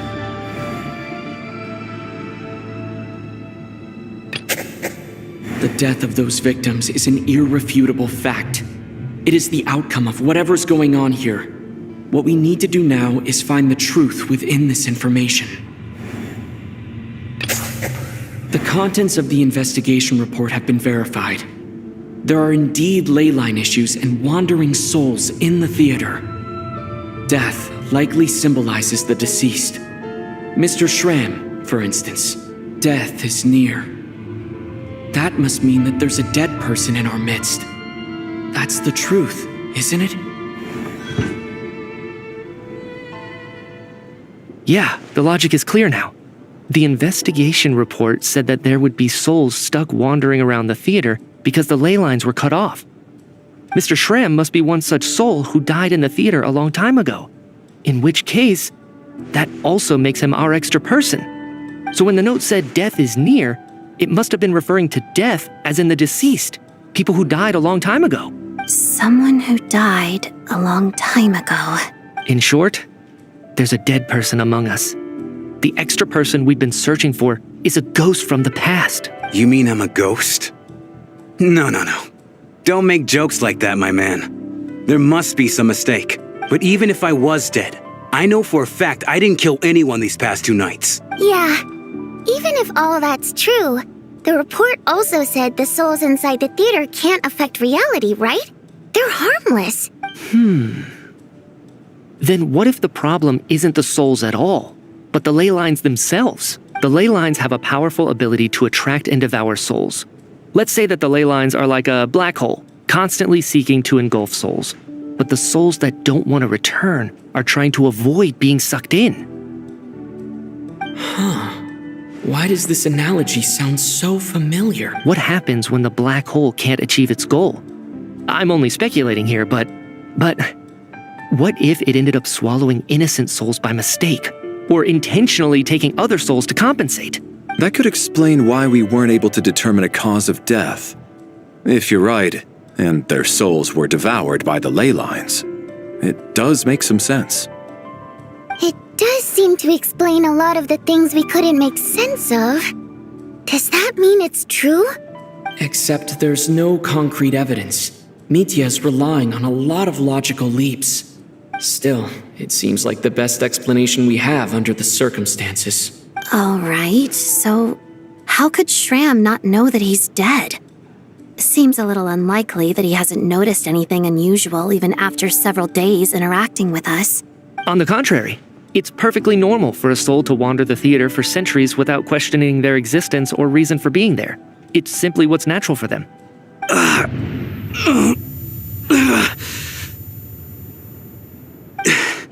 You know what, Mr. Brainiac? I think you might actually be right after all. I'm trying to remember and... even though my head feels like it's going to explode, I think... it's all coming back to me.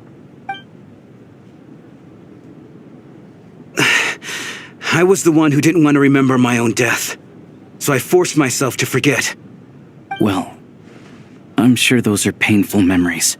My lady and I snuck out to go on a date one day. We bought tickets for the theater. It wasn't really my thing, but I was just happy to be together. All of a sudden, a group of people burst into the theater, shouting for all the water imps to get out. Performers and audience members included. It was clear the conflict between humans and Fae had reached a boiling point. This time, the extremists were even coming after the water imps who had nothing to do with the war. I thought I could pull one over on them. So I took off my jacket, draped it over my lady, and tried to sneak out amid the chaos. But I got caught. They started shouting, calling me a traitor to humanity, but I was going to do whatever it took to buy her a chance to escape. No matter how many people stood in my way. I had to. Both as her bodyguard and out of love. It's all right, friend. You can stop there if you want. You don't need to dig all that up again. It's just... Even now, I'm still struggling to accept the truth. How could I be dead? I'm sorry, everyone. If I'd known I was a dead man walking, I wouldn't have dragged you down with me. If I'm the cause of all this death, then punish me however you see fit. But, Mr. Shrim... No. I refuse to be a burden. I know what I have to do. You said I've been wandering the theater for centuries, right? I guess it's high time I got a breath of fresh air. Out there, I mean. I'll leave this place and take all this death with me. Go out on my own terms. Mr. Shram, I'm sure we can figure out a different course of action. My good sir, we both know I'm not supposed to be here. I should have accepted my death long ago. One way or another, this has to end. Unless you're saying this goes against another one of your military principles somehow. No, I'm speaking on a personal level this time. Let it go, man. Oh, wait. One last thing. Miss Wateramp. My lover. Her name was Litia. Litia Ozarova. Do you know what happened to her? Ozarova. Oh, Auntie Ozarova. That's what we all called her. I remember her as a very kind elder. She had a bunch of kids, too. I'm so glad she survived. And she had lots of kids? Good. That's... good. I could hardly expect her to stay single just because of what happened to me, right? As long as she went on to be happy, that's all that matters. Besides, I'm dead. My soul has been wandering around here for so long because I was worried about her. But now, I can go without regret.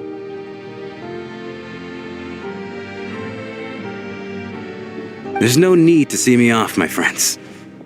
I've enjoyed our time together over these past few days. Perhaps we'll meet again in the next life.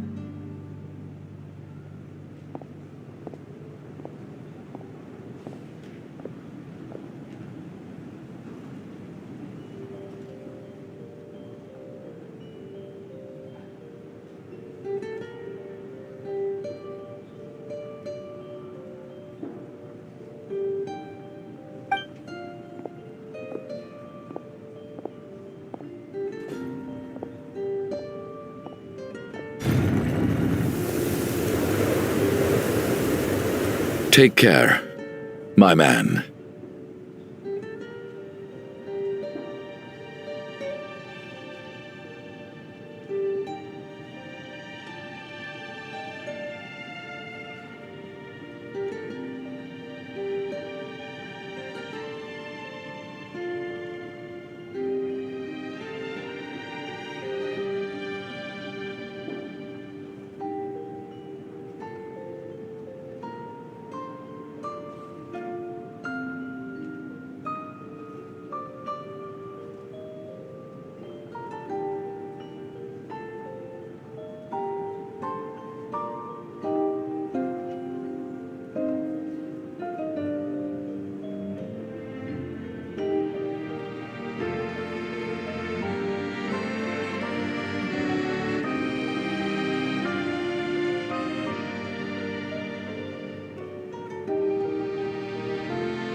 I knew Mr. Shram was already dead, but I still feel so sad.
Death is cruel, no matter how we might try to make sense of it.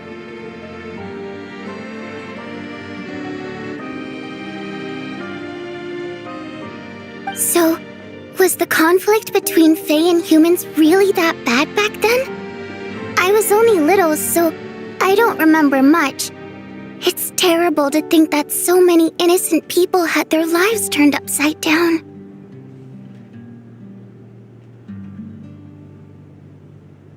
Even the historical records about that time period don't say much about it. All people know is that the Tsaritsa founded the Fatui, drove out most of the Fae aristocracy without explanation, then used her terrifying power to suppress the humans. It seems to me like the Tsaritsa chose to make herself the enemy. She downplayed the conflict, directing whatever animosity both sides had for each other at herself instead. That's also why, despite how brutal the conflict was at the time, there hasn't been much lingering tension between humans and Fae since. Things have been fairly harmonious for the past few centuries. So, the Tsaritsa banished the Fae to protect the Fae living in the city? She offered herself up to be hated in exchange for peace. Maybe it's not quite as bad as it sounds. I don't think Her Majesty is too concerned if mortals hate her or not. And besides, there are very few who truly do. All this time, I had no idea. All right. If Mitia's theory is correct, then I think we can consider this matter settled. Let's all take a break. Ugh, if only this blasted storm wasn't still raging on.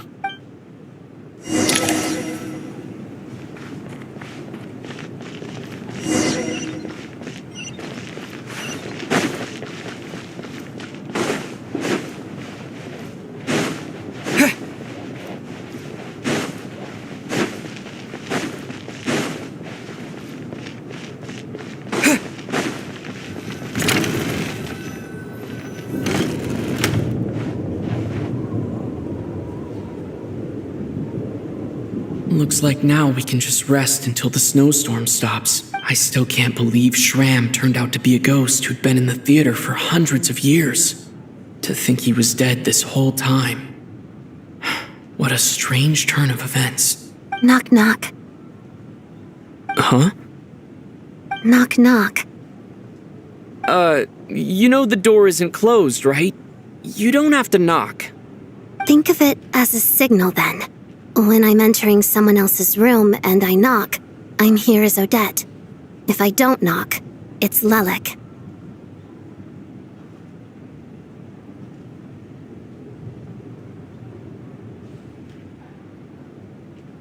Thanks. So, why did you come to find me? Is there something I can help with? Vodyanitsa said you knew about my secret identity from the start.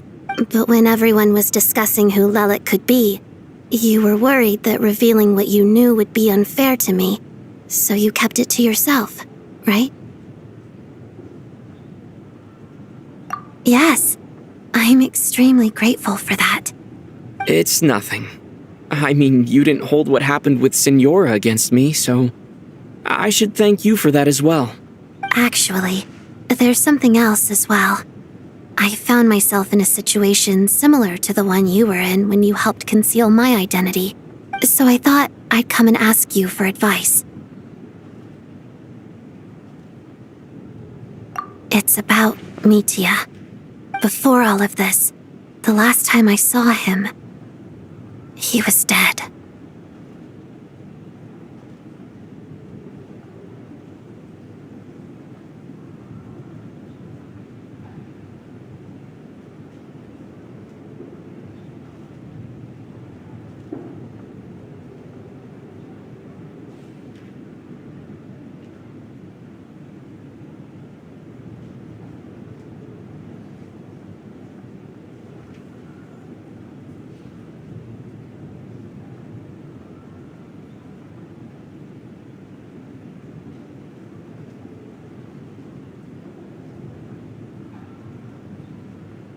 As I'm sure you know, my goal as Lelik was to stop Project Stuja.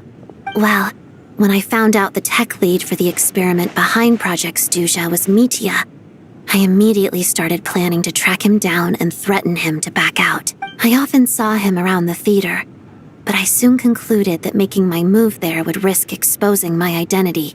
So I decided to infiltrate the Armory Palace and go directly to his lab. That way, the threat would be much more effective.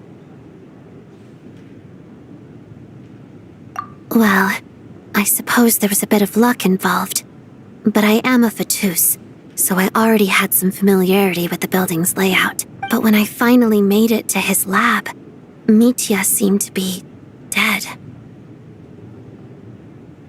I checked his breathing and his pulse. He had no vital signs whatsoever. I'm certain of that. I thought maybe another anti-Project Stuja activist had beaten me to it, and chosen a much more brutal method, so I made myself scarce. That's why you were so on guard around Mitya that first night here. Yes. When I saw him sitting in the audience during the performance, I could barely contain the shock. To me, it was a miracle. Somehow, he'd come back from the dead. But then, the murders started happening and things got so complicated that it wasn't really at the front of my mind. That is, until Mitya himself said there must be a dead person among us. Then I couldn't ignore it any longer. And yet, you thought that bringing it up right away would single Mitya out. Just like when everyone was suspecting Lelik. Exactly. I thought there could be something I was missing. Besides, we soon figured out that Mr. Shram was a ghost. And we knew there was only one extra person, so we thought he had to be the one. But now, it seems like there's another candidate. I understand why you kept it to yourself. There was so much information being thrown around during that discussion. Bringing up Mitya would have just introduced more confusion. So, what do you think we should do? Let me confirm one thing first. When was it that you found Mitya dead? Around a week ago, sometime in the afternoon. A week ago? That's earlier than I thought. I saw him just a few days ago at a restaurant. That definitely would have been after you found him dead.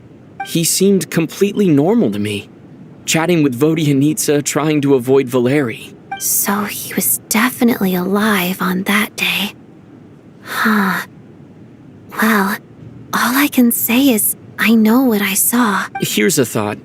The reason we even suspected a dead person could be among us was because of the problem with the theater's ley lines.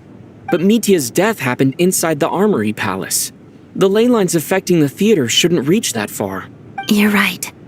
I guess he doesn't fit the profile of the person we were searching for. I think the chances of it being him are very low. Surely he can't have died for real in the Armory Palace. Unless... Unless what? Unless he really did come back from the dead. You're right. Do you think we need to disclose this to the others? Huh, what's this? A private meet and greet? Where do I line up? That's not what's going on here. Well, I was just making the rounds. Thought I'd try to lighten the mood a bit. Vodyanitsa's handing out food if you're hungry.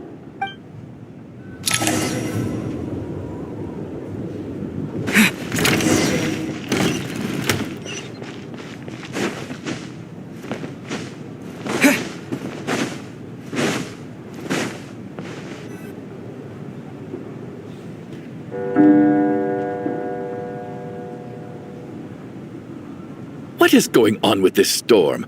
Could it be connected to that monster that just arrived in Snezhnaya? I almost hope it is. Her Majesty the Tsaritsa left to vanquish that beast herself. We just need to wait for her triumphant return. Do you think people still feel the cold after they die? I'm wondering about Shram. Oh, maybe we should have given him a coat before he went out there. Death itself is cold, isn't it? I'm sure the storm will embrace him. Well, I hope he has a safe journey. I'm going to miss him, I think. It's not like we can blame him for Rampana and Kulish's deaths. Thinking back on it, we barely made it out alive ourselves. Once we get out of here, how are we going to explain what happened to their families?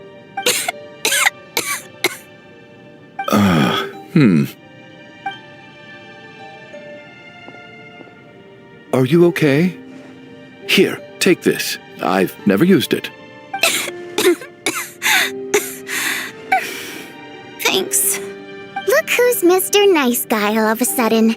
Is it because Tonya stood up for you this morning? At least you know how to return a favor.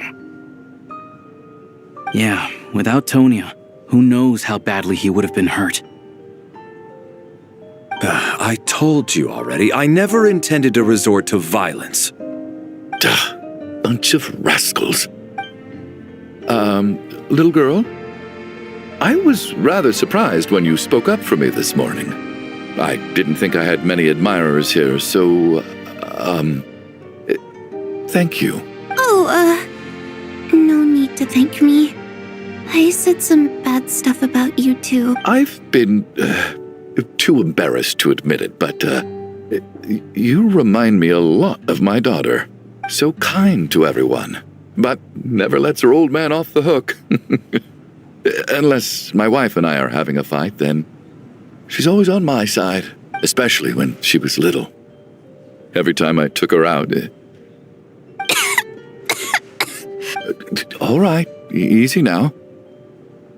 How long have you had that cough, Tonya? I don't know. It's probably been a while. I'm fine. Are you taking anything for it? Yeah. I'll be fine once I see my brother. He's gonna pick some frost fairy flower leaves and brew a tonic for me.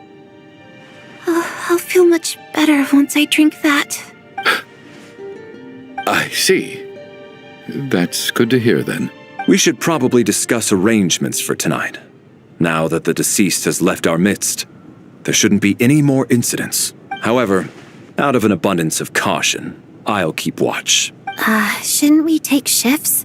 I can take one if needed. No need. I managed to get a nap in earlier, so I have plenty of energy right now. After all the tension of the past few days, Everyone else should just focus on getting a good night's sleep.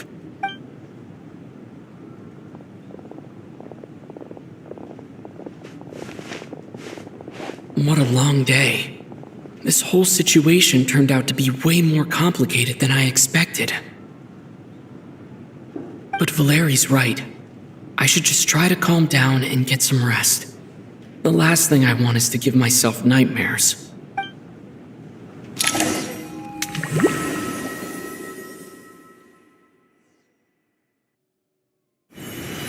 He's awake. He's awake! Get over here, you big lug, and take a look. If you must call me something, call me Mr. Door. The Black Mist is coming. You need to go. Are you all right? Can you walk? We just got attacked by monsters on our way up. That Mr. Door fellow protected us. He just seemed to come out of nowhere. Not much of a talker, but when it comes to taking down monsters, that man doesn't hold back. Curses! The Black Mist is catching up to us. We need to keep going. Mr. Door, I don't believe I've ever seen you around here before. Why is that? There's no need to try to get to know me. I'm just Mr. Door. I have to find the door that belongs to me. Mr. Door! Trouble! Get rid of them! I can just push these ones off. Oh, well, anyway, we're lucky to have you here. Thanks for saving us. No need to thank me. This is where my duty lies.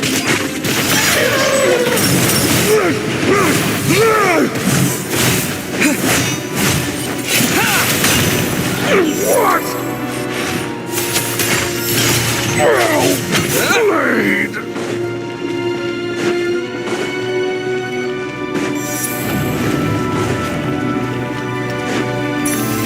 So we're doing this so hard.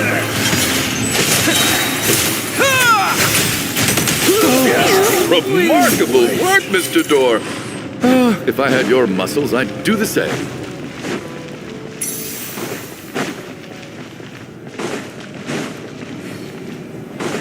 Are none of these doors the one you're looking for? No.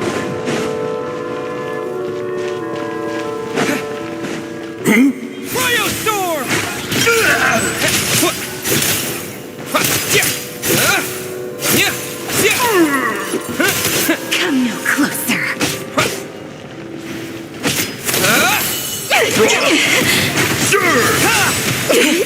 Impossible.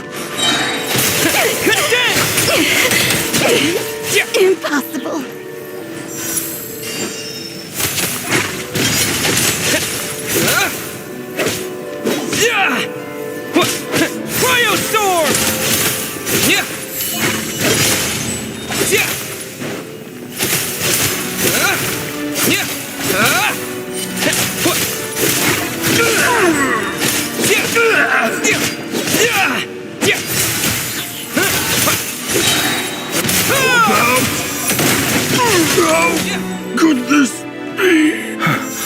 I'm so exhausted. And the Black Mist is still rising. Wait, look! There's more monsters down there. Are they coming from within the Black Mist? No! They're gaining on us. Quick, keep going, or they'll be at our heels any second.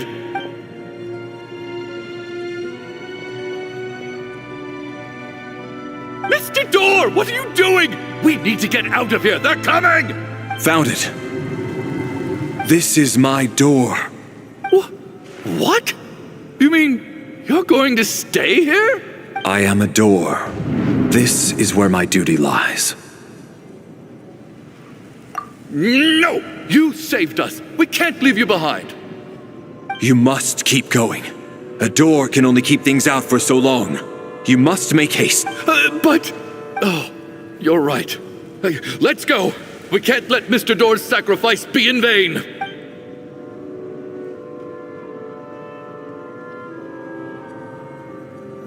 The Black Mist isn't moving anymore.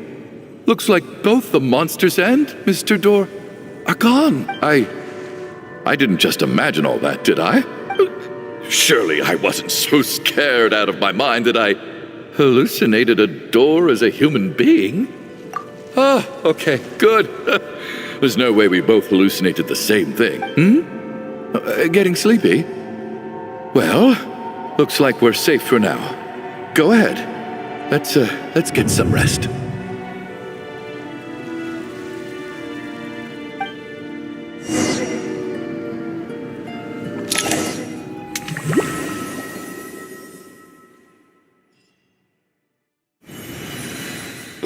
What time is it? Is it morning? I think I had a nightmare. I guess everyone's still asleep? These past 2 days have been exhausting. Valeri's keeping watch though, so he's probably the only one awake. Valeri?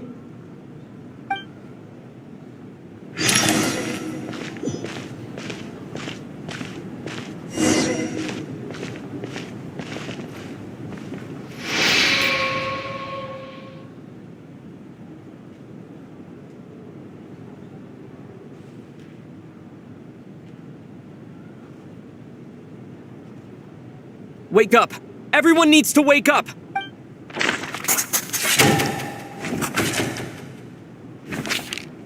Just like the last 2 nights. No clear cause of death. I've been a real thorn in your side, haven't I, Mr. Valeri? Now you can rest in peace. But for me, life will be all the duller for not having to run away from you, my friend. How's Tonya? Is she okay? I just checked on her, and it doesn't seem like anything serious. She's just exhausted from the past couple of days, and she's still recovering from her illness. We should let her sleep a bit longer. That means Valeri was the only one who died last night. If Valeri was awake and keeping watch, it would have been impossible to kill him without waking everyone else up. That much is certain. This is so frustrating.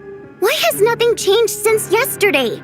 I thought we already dealt with the dead person causing all this. Actually, one thing has changed. There's only one victim this time, not 2. Does that mean...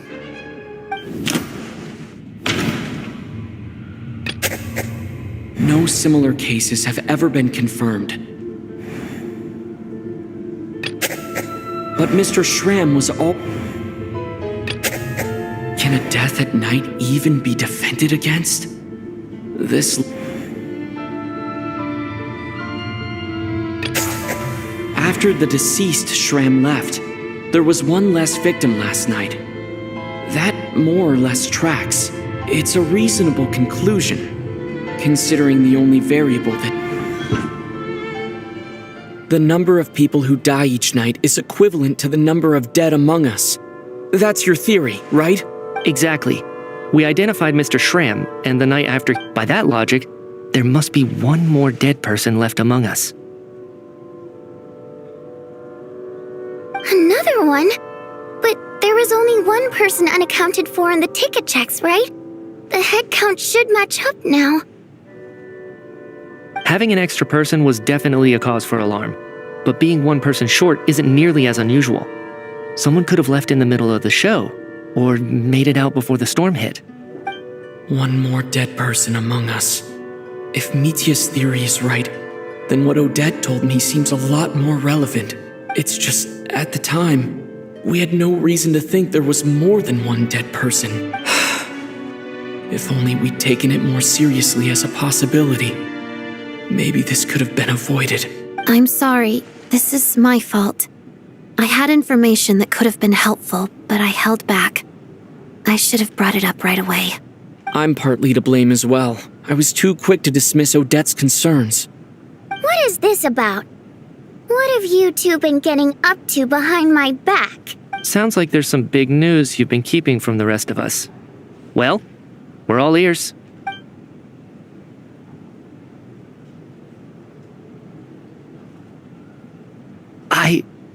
I'm the dead person?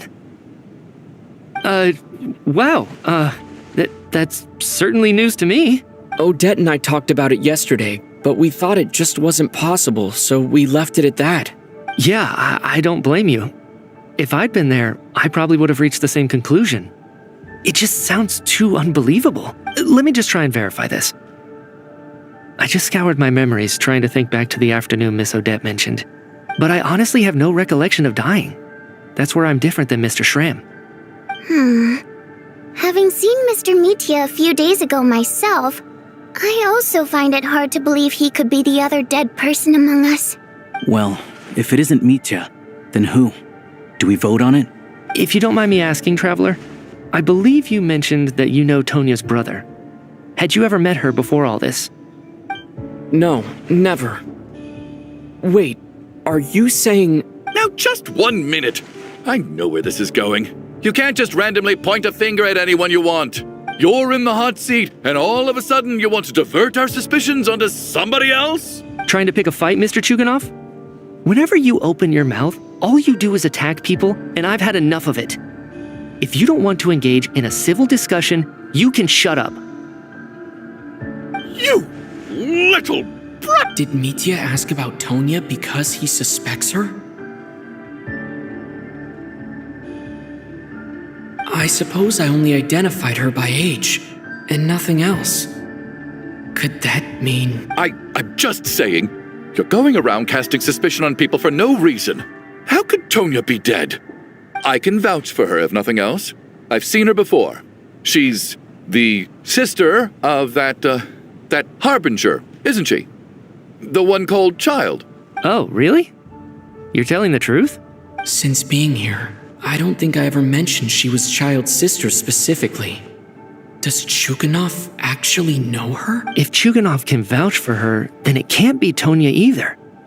In which case, it seems unlikely that there's another dead person among us at all. Miss Odette, could you go over that afternoon with me one more time, when you found me dead? No problem.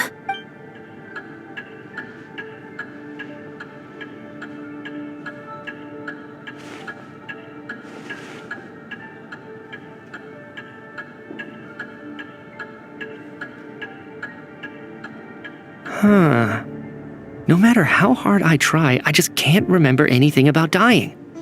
But I do remember something else.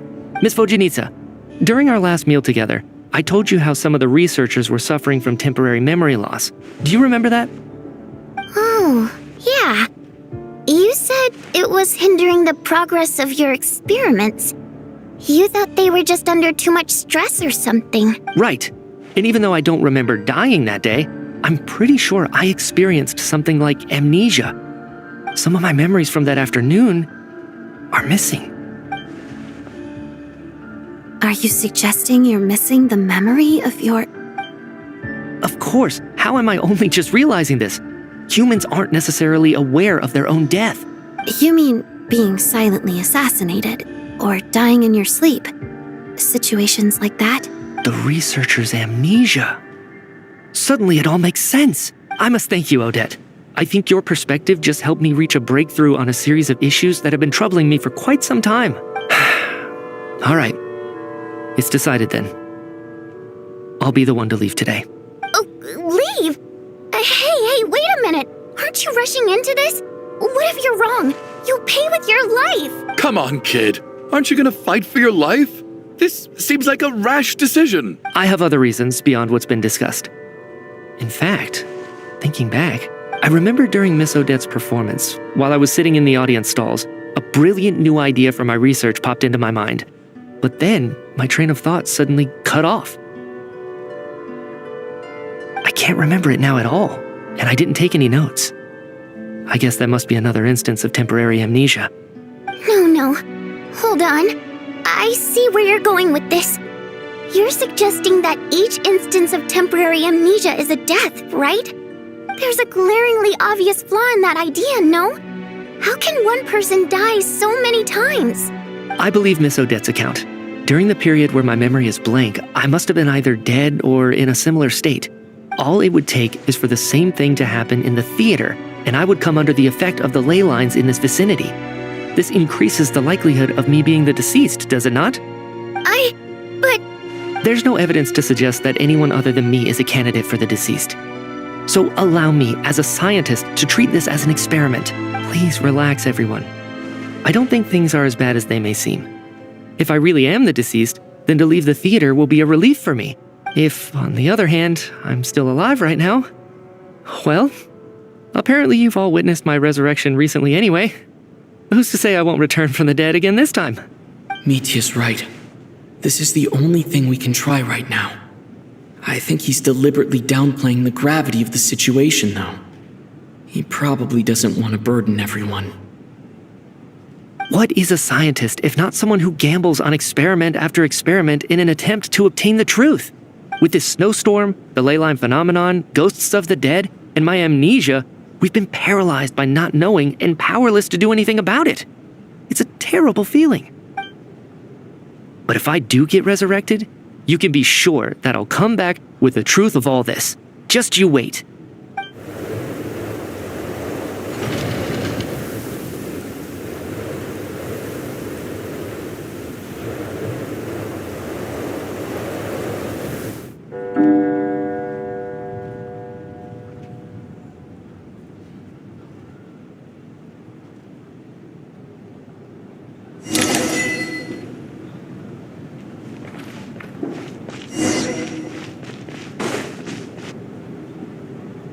Poor Mr. Mitya.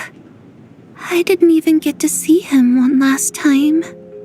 Maybe it's a good thing that you weren't there to see it. It was a hard thing to watch. I hate goodbyes.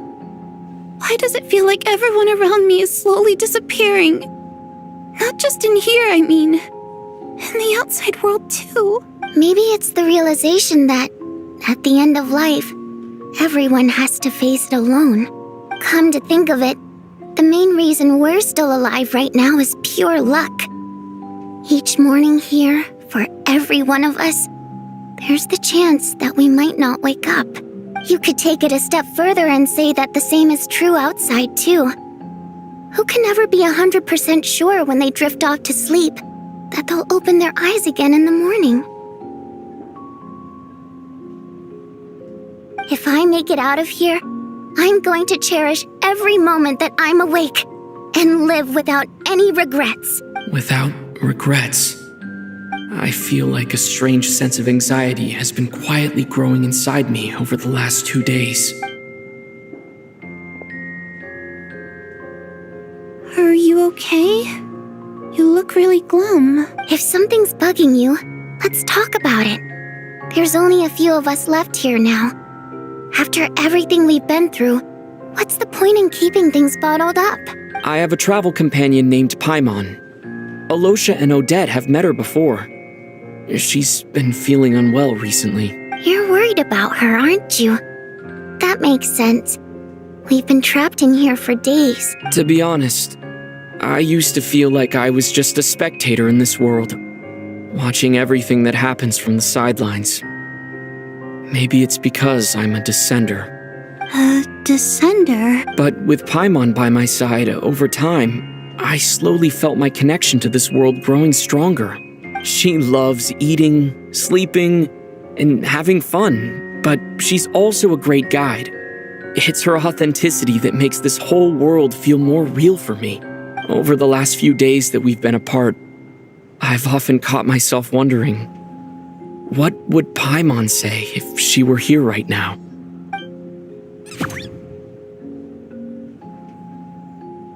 But by the time I snap out of it, the conversation has already moved on. And I'm still in my own little world. I'm trying to overcome this sense of detachment, but I really miss Paimon. I guess, in a way, she means the whole world to me. I bet she misses you when you're not there as well. Maybe you're her entire world too. I don't know if this will make you feel any better, but back when the water imps left Snezhnegrad in droves, I also felt like the whole world was suddenly empty.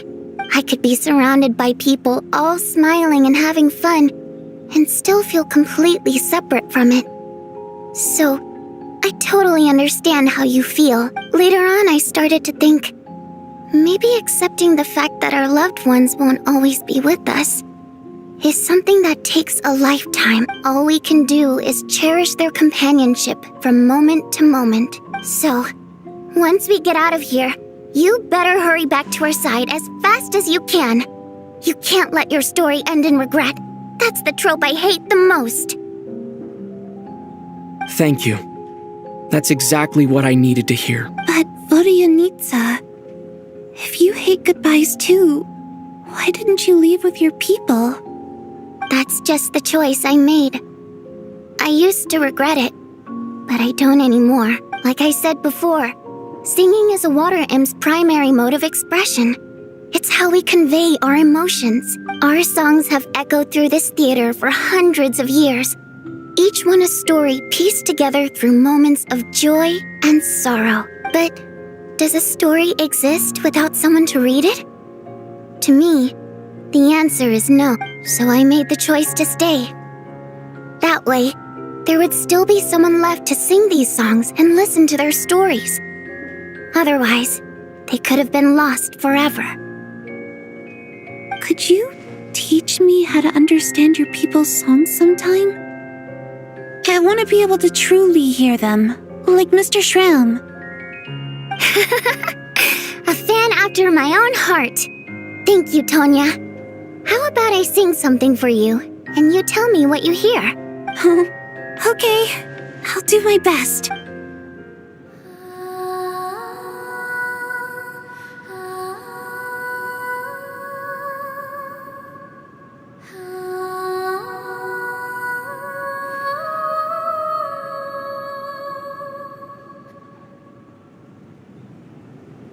I've never heard that one before. I feel like I can hear a sense of longing somehow.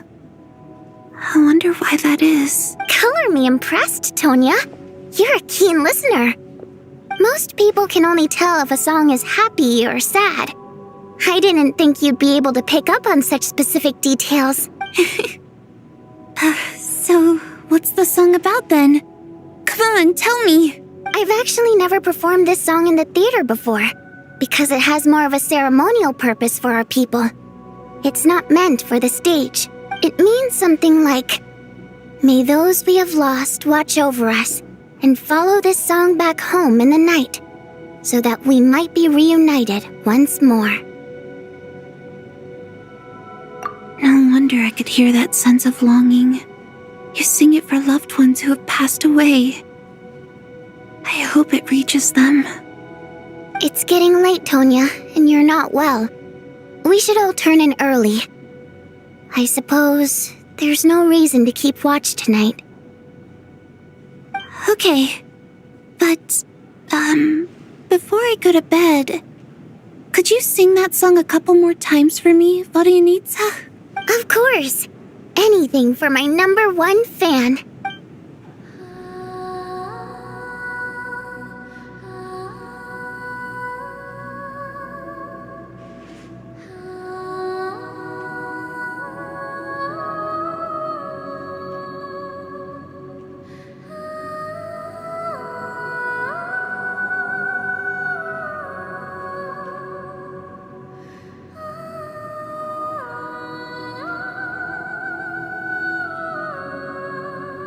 Once I get out of here, I definitely don't plan on ever coming back. But I guess that means I'll never get to hear Vodianitsa sing again. That's a sad thought. Before I fall asleep, I should cherish this moment of companionship while it lasts.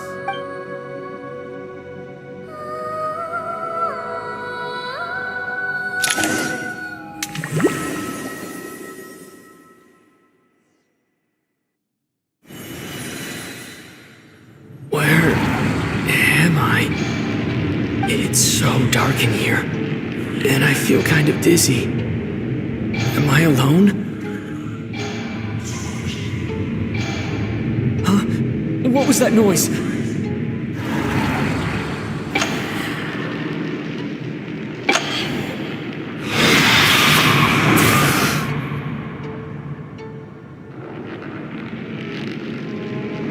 Return, O spirits. Fulfill your oath of protection.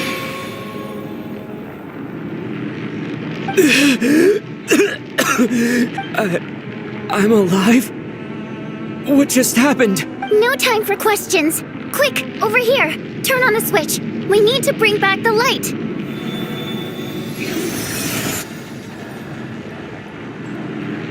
All right, we're safe.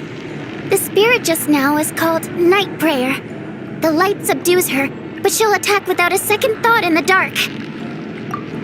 Sort of. I know it's hard, but you can't let this place go dark, or she'll kill you again. Yep. Luckily, I was here to resurrect you. Otherwise, that'd have been a real bummer. A bit more than a bummer, I'd say. Wait, so you have the ability to resurrect people? Sure I do. I'm your guardian spirit after all. I specialize in soul recall. Oh, it's nice to meet you, by the way. Thanks. It's nice to meet you too. Alright, there's no time to waste. The black mist is already catching up. We need to avoid it and night prayer at all costs. Come on, let's go. We need to reach the next switch before the place gets too dark. If we bring the light back, night prayer won't be able to get to us.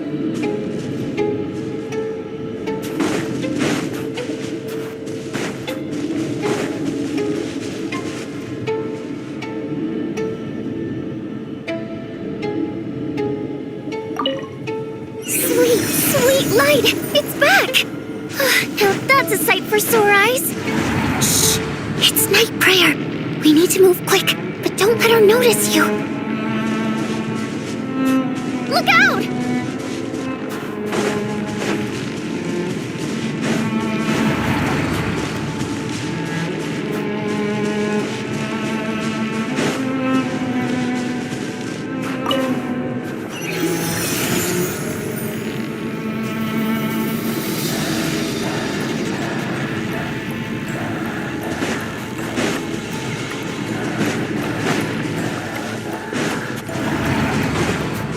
The next switch is over there.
No, night prayer is here too. This can't be the only path. Let's head up there and take a look.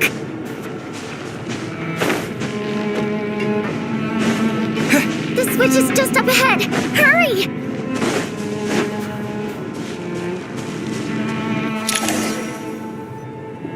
It's too dark. We're not gonna make it. Come on, faster!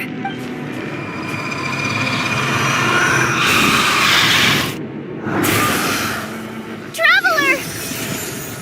I won't let you die like this. Not on my watch.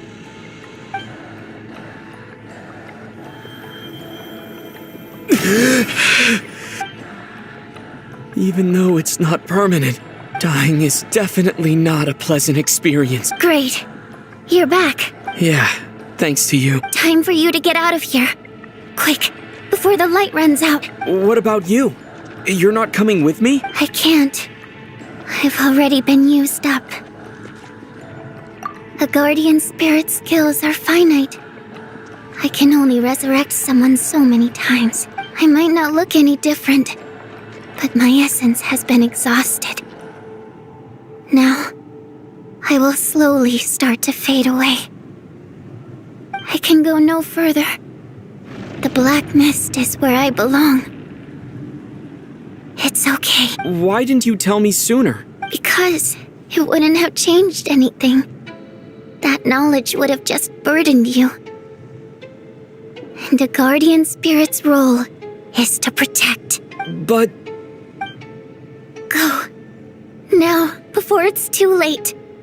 I already hear night prayer approaching.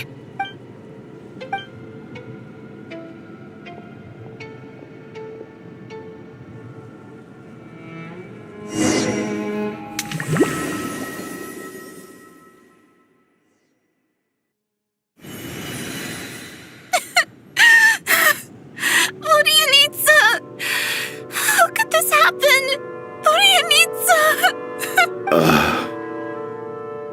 Well, I guess there's no need to inspect the body.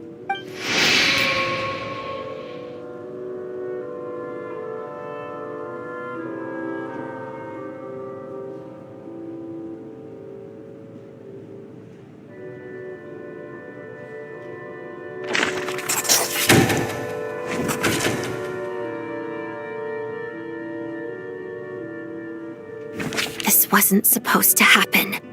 You lied to us, didn't you, Chuganov? You've been lying from the start. Take a long, hard look at yourself before you go around accusing other people. I suspected you on day one, Lelik, and now look where we are. By some strange coincidence, you've never been targeted. You just happen to have survived this long? No, you should be the prime suspect. And you, little hunter, ever so content with staying on the sidelines. Yet you were the one who stopped us from leaving from the start. Why are you trying to keep us here? Now you're just lashing out indiscriminately. That's either a sign of anxiety or a guilty conscience. Where was all this passion and bravado before? Decided to fight until the bitter end. Is that it? Is that a threat? Fine, bring it on. You think I'm afraid to die after all this? You want to kill me? Go ahead. I'd like to see you try. After all the trauma of the past few days, everyone's been pushed to the breaking point. Valeria and Mitya aren't here anymore. Someone else needs to step up and take charge. But first, I need to think this through. Considering everyone left, who's the most likely candidate for the deceased?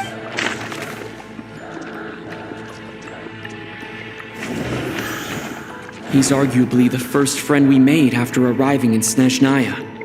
While he works at the theater, we've also met him outside of it. I clearly remember Mr. Chuganov from the first time I visited the theater. He made quite an impression. Of those who remain, the only person we've never met before is Tonya. There is room to doubt her true identity. People are easily misled by first impressions. Now that I think about it, child sister was in fact a label I imposed on her due to my own assumptions. But Mr. Chuganov vouched for Tonya's identity yesterday, with basically no other possibilities.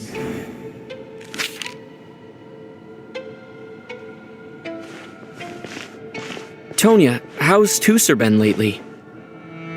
Tusser? Your brother Ajax must have mentioned me in his letters home, right? Did he say anything about a blonde traveler? No. And my brother's name is Razik, not Ajax. Chuganov, looks like it's your turn to do some explaining. Yesterday, you said you could vouch for Tonya. Why did you give us a false testimony? I knew you were behind this, Chuganov. You've been lying through your teeth from the start. Everything about you is fake. Down to the wife and daughter you're always talking about. Your entire family man persona is a charade, isn't it? That night, when I infiltrated your place as Lelik, I noticed you were home alone. Didn't think much of it at the time. Just thought everyone else was out. But thinking back on it now, that doesn't seem very likely. My guess is, you live alone, don't you? Even that was a lie? But why would he lie about having a family? Curses! Oh, why is there no end to this blasted snowstorm? If it would just stop! I think I remember now. I know how I ended up here. It feels like a distant memory. But at the same time, it's just like it was yesterday. The reason I'm always coughing is because I got sick with frostbite. The locals usually call it the snow cough. It's not a very common illness. It's partly genetic and partly caused by the cold climate, but it can be fatal. They sent me to the hospital as soon as they found out I had it, and I spent so long lying there in that hospital bed. After a while, I I felt myself growing weaker and weaker. Nothing seemed to be working anymore.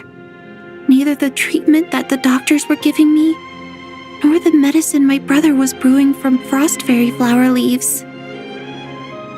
So one day, I told my brother that I wanted him to take me outside for once, so things could be like they used to, just for one day. I wanted to meet loads of friends, experience new things. He agreed. He snuck me out of the hospital, and we escaped. We got to the theater, bought tickets, and went inside. Oh, it was all so exciting. I remember the show very clearly. It was amazing. But I found myself getting sleepier and sleepier. Oh, Tonya. When I woke up, I couldn't find my brother anywhere, so I guessed he'd already left. But there's no way he'd leave me behind. So I decided to stay here and wait for him. At the time, I figured he'd probably gone to brew some more medicine for me. I was planning to chew him out for abandoning me when he got back. Tonya, it sounds like by then you'd already... Yeah, I know. I understand now. Dead, aren't I? This cough and the feeling weak, it's probably just my body's memory. After all of that, it turns out I can't blame my brother after all. I was the one who abandoned him. I'm sorry, everyone. I realized this much too late. It seems like death skewed my perception. And now I've dragged you all into this mess. Your name probably isn't even Tonya, is it? Didn't that ever strike you as odd over the last few days? Well, when I was little, my brother and I read a storybook, and Tonya is the name of one of the characters. When we escaped from the hospital, our family and the hospital security were looking everywhere for us. So when you first approached me and said my brother had sent you, and called me Tonya, I thought he must have chosen a fake name that only the two of us would know. Because he was afraid of getting caught. Now, it seems like that was just wishful thinking. At least your memory of death isn't painful. That is a small comfort. Now it's your turn, Chuganov. Talk to us. I believe no lie is ever told without a reason. You're right. I was lying. I happened to know that the Harbinger child and his sister Tonya managed to get tickets, so I lied to you and pretended I knew them. And yes, I was lying about my family too. The truth of the matter is, I lost them a long time ago. I just refused to accept reality. And now I've spent the second half of my life living a lie. I'm a joke. My daughter's name was Iskra.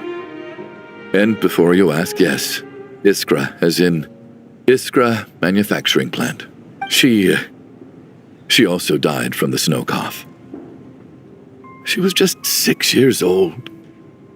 If she were still alive today, she'd be around the same age as little Tonya here. After Iskra passed, my wife couldn't bear to face those memories either. So she chose to start a new life without me. One day when I came home from work and saw the empty room, I felt like I couldn't breathe. Subconsciously, I started to imagine that they were still there. I soon discovered that this was the only thing that made me feel any better, so I just embraced the delusion. Nothing more than a pathetic means of escapism, I know. But at least it's not a crime. So explain your false testimony then. The night before last, when I was chatting with Tonya, she mentioned that her brother would brew medicine for her from frost fairy flower leaf. Combined with her various symptoms, I suddenly understood everything, including the fact that she was deceased. The snow cough used to be an incurable illness, I would pick frost fairy flower leaves to brew medicine for Iskra too. It took hours and hours on the stove, but the year after my daughter passed away, the jester of the Fatui announced that a cure for frost blight, also known as the snow cough, had finally been developed. It turned out that all previous treatments were completely ineffective. No better than random concoctions. That was the final straw for me. I just couldn't take it anymore. Just one more year. One more year, and everything would have been okay. So, more than anyone, I know full well that in this day and age, no one in their right mind would still be using frost flower leaves to brew medicine for the snow cough. Poor Miss Tonya, therefore, had to have been from an era when snow cough was still a terminal illness. So, you projected your daughter onto her? Even though you knew she was one of the dead?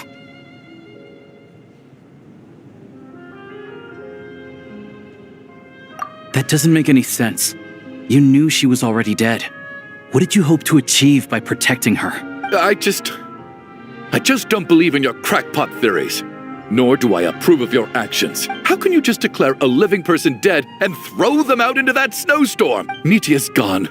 My good buddy Shram's gone. And now it's Tonya's turn, isn't it? The others I can make my peace with, but little Miss Tonya, here she is, standing right in front of us, alive and breathing, and fighting her own battles. Yet you're quite happy to say she's dead? I just want her to live. Once this snowstorm is over, the very moment it stops, I'm going to march out that door and find someone who can fetch the very best medicine for her snow cough. I'll be damned if I'm gonna let you cast her out into the snowstorm before I have the chance to cure her. Not again! Not this time! Not when the cure is right within our grasp! I'd never be able to forgive myself. Mr. Chuganov, stop. I can't let you do this. Tonya. By the sounds of it, you've known I was dead since the night before last, right? I really liked Mr. Valeri, Mr. Mitya, and Miss Vodyanitsa. And now they're all dead because of me. I'm not happy about that. The reality is, you've been trying to fight your own demons through me. But all you've really done is trap me inside your delusion along with you. No! Listen to me. I want to save you. I do. Oh, at this point, I'm quite sure that I'm dead. I don't need to be saved.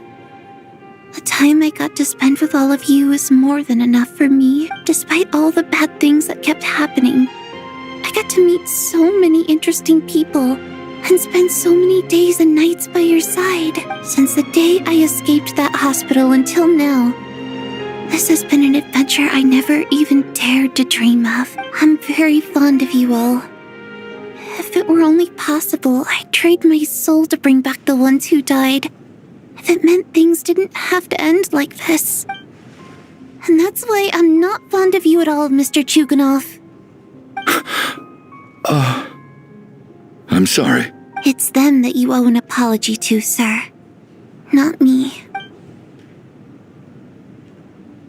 Well then, I suppose this is it. It's time for my adventure to end. I've caused enough trouble. You're leaving already? It's still early. Don't you want to stay a little longer? No, thank you. Oh, and by the way, my name is Patashka. It was nice meeting you all. Feels strange that we're only being properly introduced now that it's time to say goodbye. Tashka.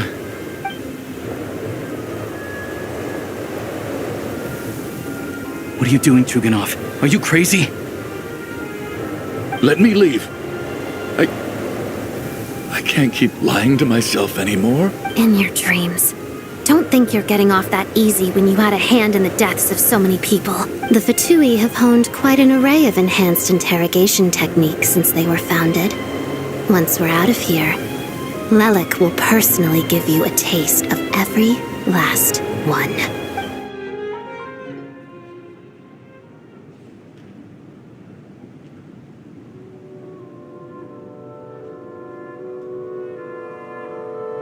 I think we should leave.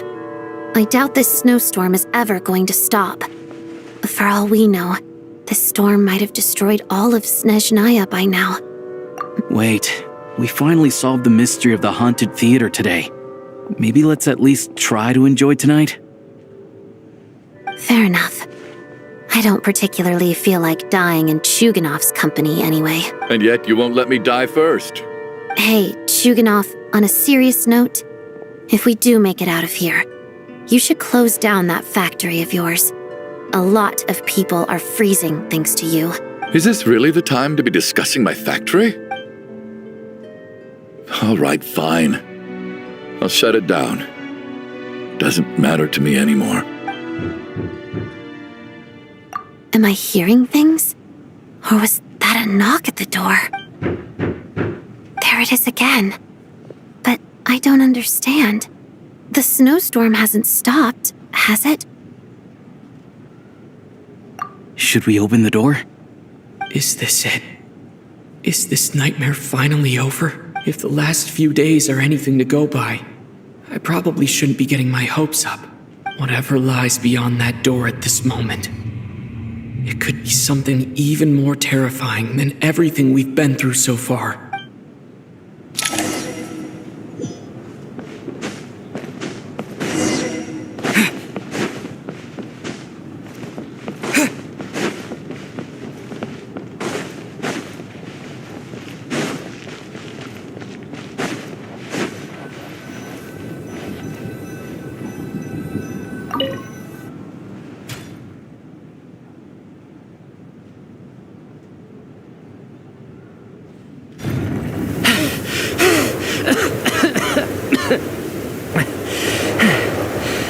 Hey everyone, I'm back. How are you doing? Feeling any better? Much better, thanks. Whew, it is so good to have you guys here. I was a little worried that the theater would be empty by the time I got back. Let me see. Tonya and Vodyanitsa are missing, which means Vodyanitsa died last night. And then you discovered that Tonya was the other dead person. Am I right? Not Tonya. Pitashka. First, tell us how you made it back here. Given the conditions outside, no one should be able to return alive. You're right. The thing that got me back safely was a song. I heard someone singing. After walking into the snowstorm, my mind grew hazy.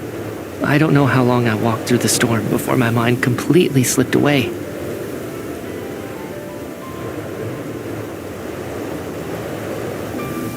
Then, suddenly, I heard the sound of singing. The voice instantly brought me back to my senses, and I regained consciousness. So I followed the voice, searching for the source of the singing.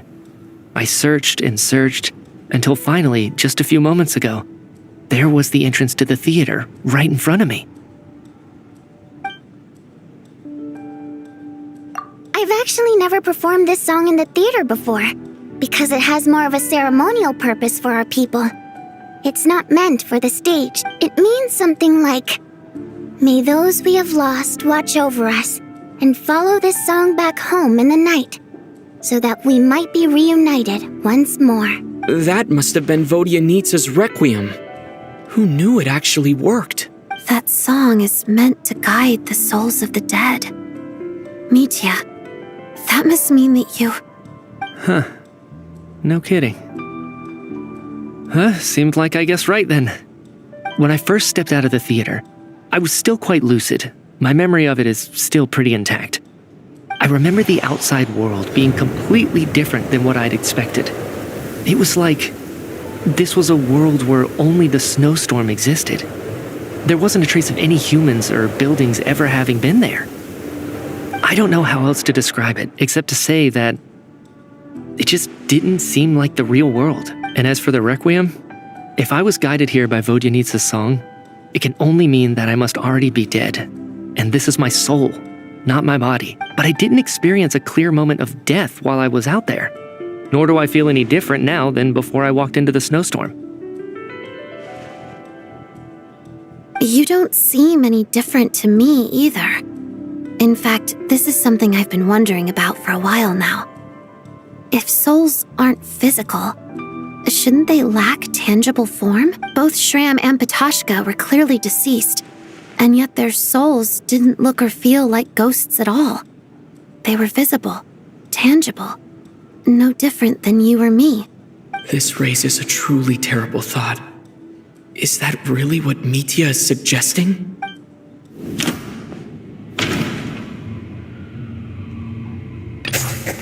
Mitya's soul was summoned back by the Requiem, confirming that he is indeed already dead.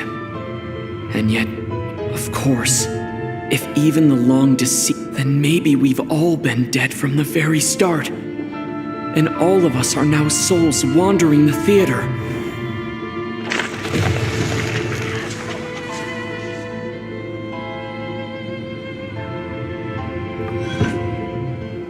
Yes.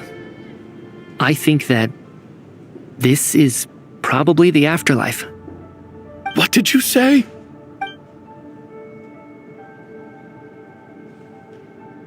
You heard me. We died in the theater. All of us did.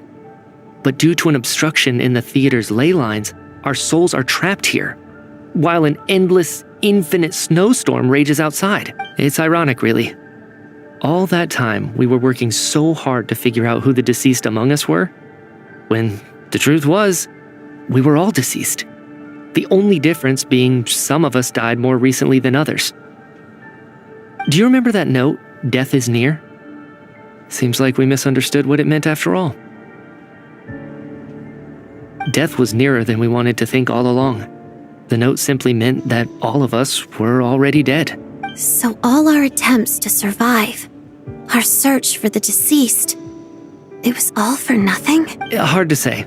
At the very least, we hope 2 lost souls find clarity and go to where they belong.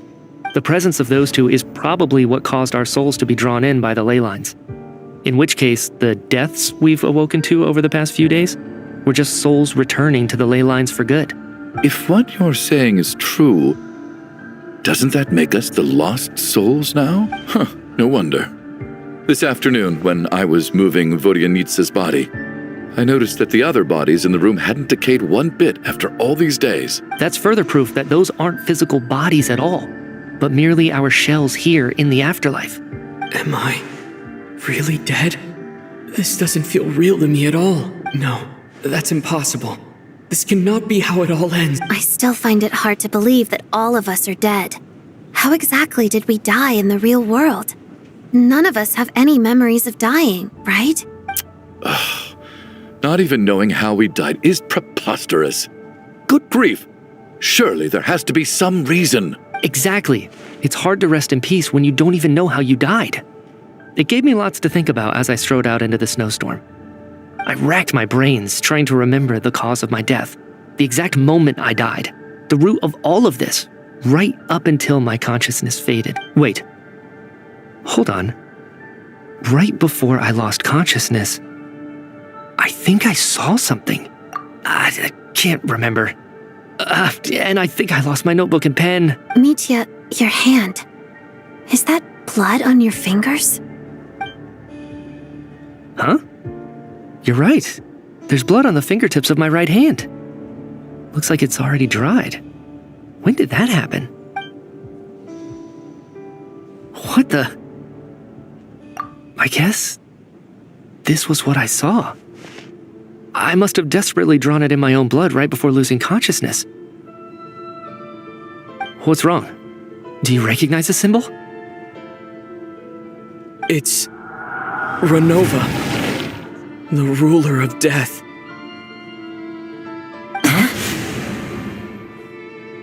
Alosha, do you still remember that Snezhnayan folktale you told me about?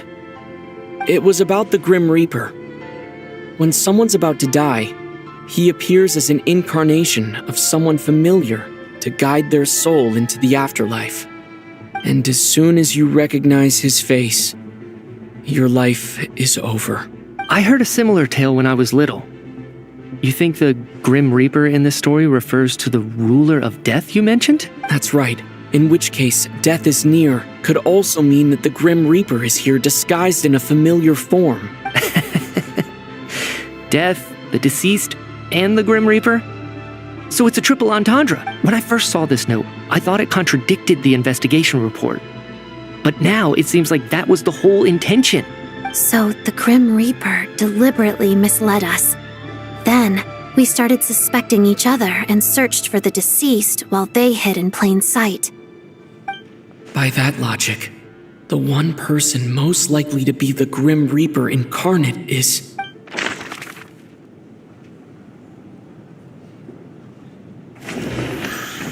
Identifying the Grim Reaper is a major decision to make. Identifying the Grim...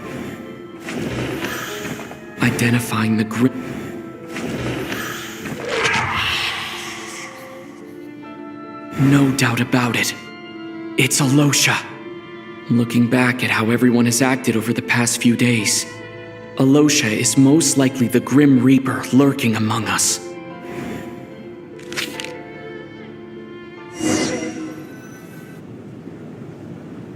Is it you, Alosha? You were the first to discover the investigation report, and you had plenty of time to slip the note inside to mislead us. So? Surely you can't suspect me based on that alone. What if someone else found the investigation report first, slipped the note inside, and then put it back without telling anyone? There's no denying it. The note could easily have been slipped in much earlier than it was discovered. That's not all. I've also noticed that although on the surface, Valeri, Mitya, and sometimes I were the ones taking charge of the situation, looking back now, even though you didn't say much, you were always subtly guiding everyone from the sidelines. What do you mean? You were the one who emphasized how dangerous it was outside and insisted we all stay here. It was also you who suggested that we all sleep in the same place. And earlier today, you tried to convince Patashka to stay. I don't understand why, but it was out of character. So, you didn't understand my intentions, and now you're assuming the worst. Seems pretty unreasonable if you ask me. He still won't admit it. Fine. Let's see how he responds to the most damning evidence of all. The biggest question I have right now is, if the Grim Reaper is impersonating Alosha, then where's the real Alosha? When did they switch?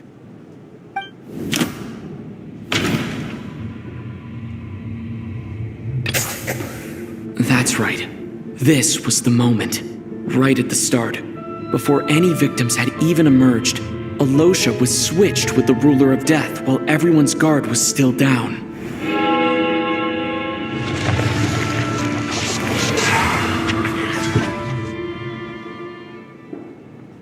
When all this began, right after the performance ended and the snowstorm began to pick up, no one suspected anything unusual. We just assumed we were snowed in. It wasn't until we discovered the bodies the morning after that we realized something out of the ordinary was going on. But it's clear now that the oddities actually started earlier than that, when Dimov walked into the snowstorm and never came back. Right. So Mr. Dimov was the first victim, not Sobolova and Torgov. And if we pinpoint that moment as the beginning of this incident, then one thing becomes clear. Alosha, you are the only person who walked into the snowstorm and came back without the help of Vodyanitsa's Requiem. More precisely, Alosha never came back at all. The one who came back was the Grim Reaper. Not bad. Well, since you've backed me into a corner, I suppose there's no point in keeping up the act anymore.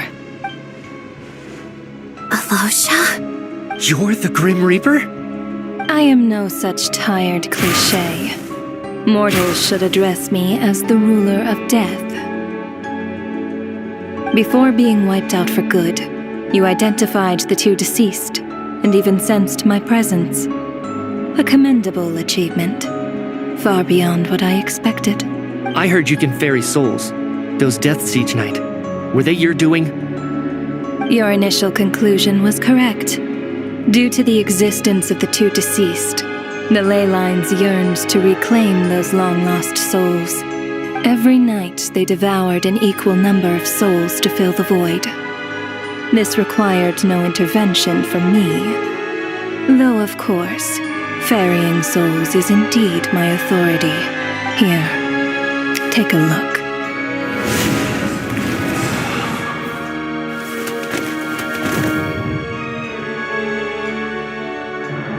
What are you doing?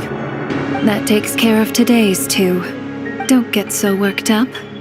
You are already dead, and your souls must return to the ley lines. I know we're already dead. You murdered us, didn't you? Murdered? No. Murder is when mortals usurp my authority. Death is my jurisdiction. If I require someone to die, I need not resort to such laborious methods as murder. You simply met the criteria to trigger my curse of death.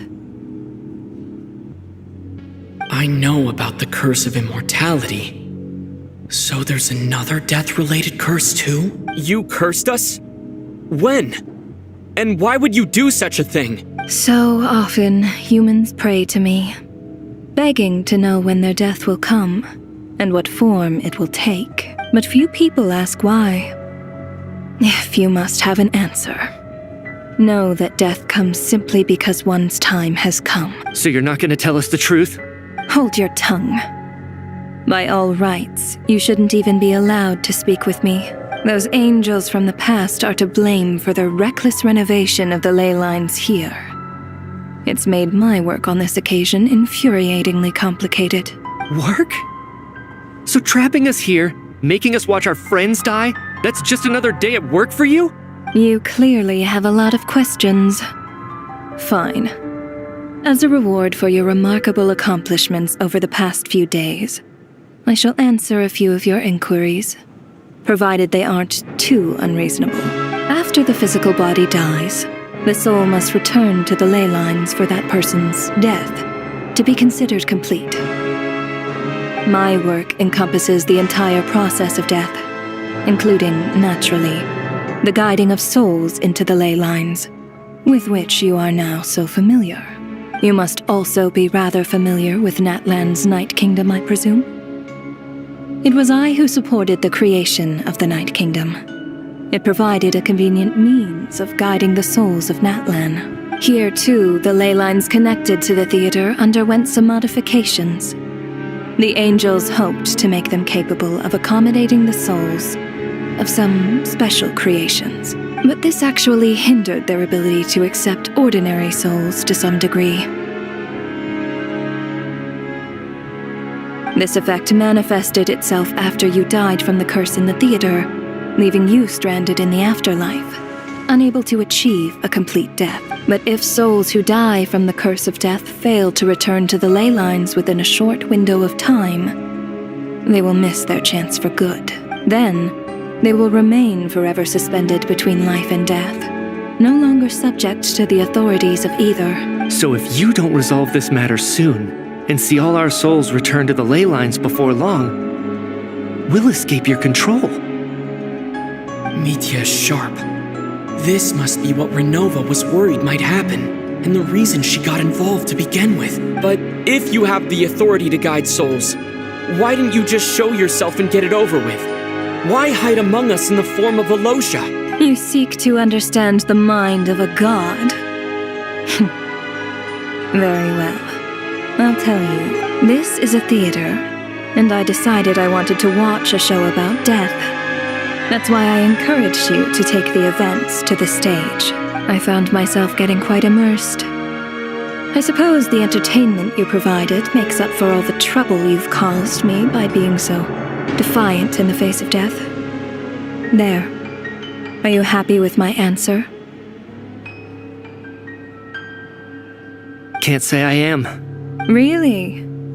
But it fits the stereotypes you humans have about gods. Just moments ago, you were complaining about how infuriatingly complicated your work here has been. Work is work, I get it. There are times when it's a huge pain, but you just have to get it done, right? That's a rather unique perspective for a human. You are in fact correct.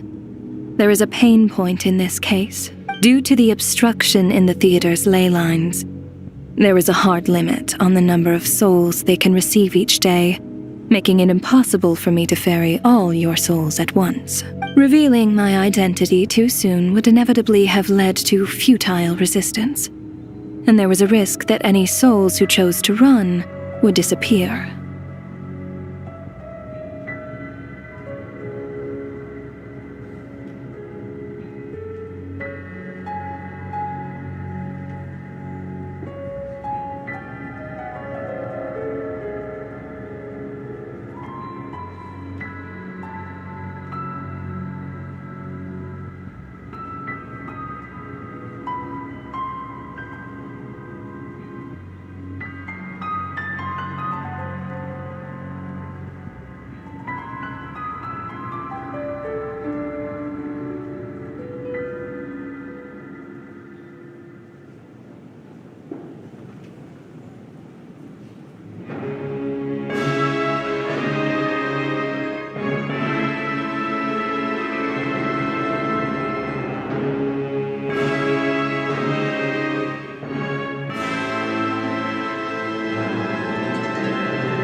Then there was the issue of the two lost souls you called the deceased. The way you resolved that quandary was all part of my design. That's what I don't understand. If all of us were souls of the dead, what made their presence among us special? For centuries, they have refused to return to the ley lines, exploiting the issues created by the angel civilization to resist being drawn in. Centuries of obsession accumulated during this process. You may think of this obsession as the resentment of the dead, and in this quantity, it was a bomb that could have detonated at any moment. It reached the point where I could not afford to leave it unchecked. But the only way to fix it was to help them acknowledge their own deaths, make peace with their regrets, and willingly walk into the snowstorm. Only then, with my guidance, could they finally return to the ley lines. Otherwise, you would not like to know what the consequences would have been. I vaguely remember seeing Batashka, but in the most terrifying form. Was that in a dream? Is that what would have become of her if she hadn't returned to the ley lines? I see your dreams brought you many revelations. So you see, death in fact grants wisdom to mortals. Souls connect to all things in the world and see the chain of cause and effect between them. It's nothing unusual. Anyway, giving psychological counseling to lost souls is not my strong suit. That is more of an angel's role. It was something I could not resolve directly using my authority, so I decided it was easier to leave but meanwhile, of course, their presence caused the souls of other members of your party to return to the ley lines each night. From where I stand, that was killing two birds with one stone. As both issues slowly resolved one another without me having to lift a finger, all I had to do was stay close by and keep the situation under control. Then use my authority to wrap things up at the end. And, of course, while I was at it, I thoroughly enjoyed watching this drama, dealing with death from a mortal perspective, play out on the stage. Sounds like you had it all figured out, Grim Reaper. I just did the math. You said there's a hard limit to the number of souls the ley lines here can receive each day. It's 2, isn't it? That much is obvious, even to a fool. It's time to review this whole affair. If the ley lines can only take in 2 people per day, I need to go over the deaths from these past few days again.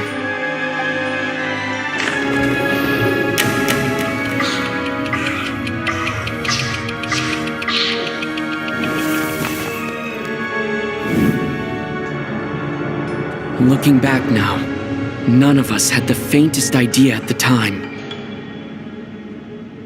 From the moment that staff member named Demoff walked into the snowstorm, the incident had already begun.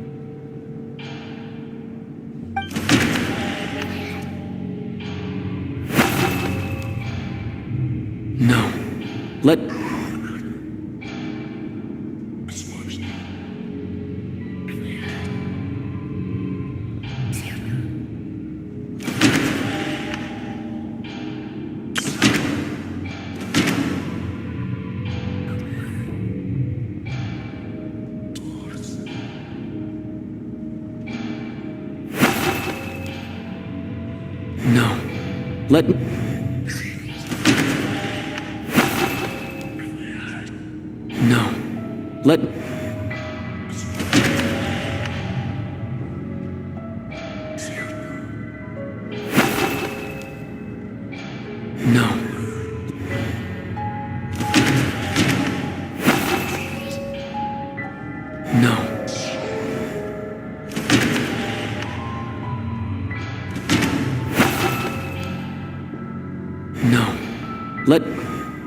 Alosha was the second to walk into the snowstorm after Demoff to investigate. During this process, the ruler of death assumed his identity, making him one of the victims.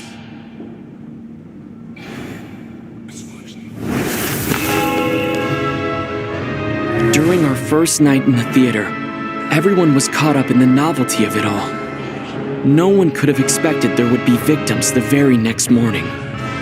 Despite all the confusion, and with the help of hindsight, we finally began to realize that something was amiss with the snowstorm.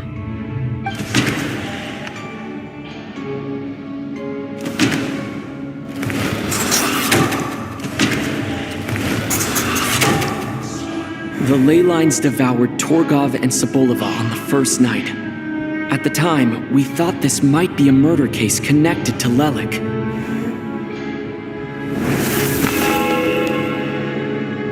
Odette and I spoke a lot that night.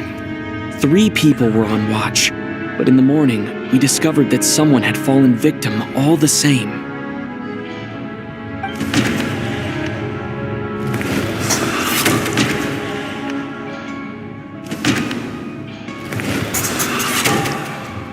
The deaths of Kulish and Rampana caused everyone to stop suspecting Lelik.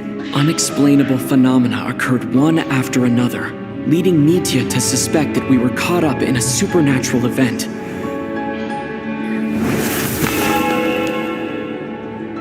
Later, we discovered that there seemed to be an extra person among us, and subsequently discovered the existence of the deceased.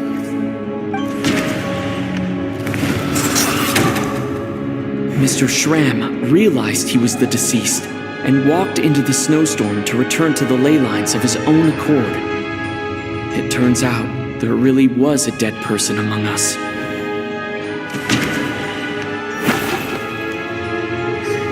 No.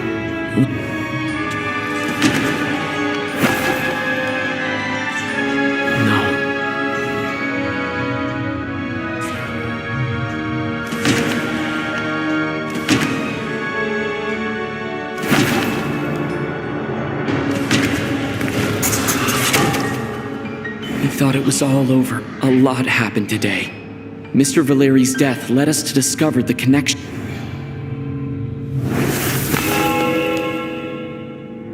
The fact that there was more than one deceased seemed to bring us back to square one.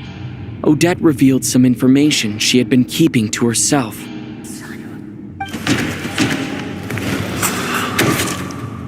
As it happened, Patashka filled the void left by Nitya's return from the ley lines by walking into the snowstorm this morning. The girl I thought was child sister Tonya turned out to be another of the theater's deceased.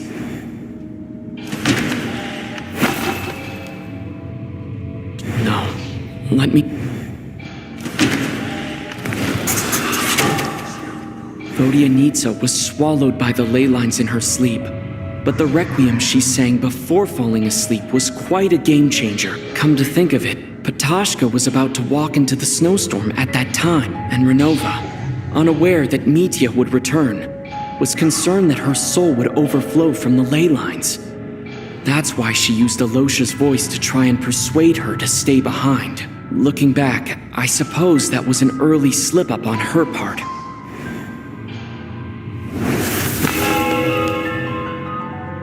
No one could have expected anyone who walked into the snowstorm to return. But just after nightfall, Mitya returned, bringing crucial information with him. Various truths began to surface, including that all of us were already dead, and that the ruler of death was here among us. Then, after revealing her true form, Renova callously claimed 2 souls.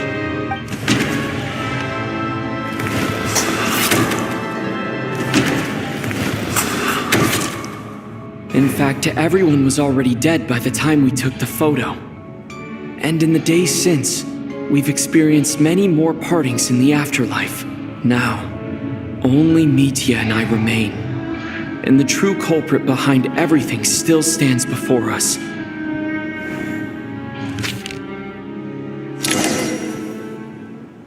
That covers everything.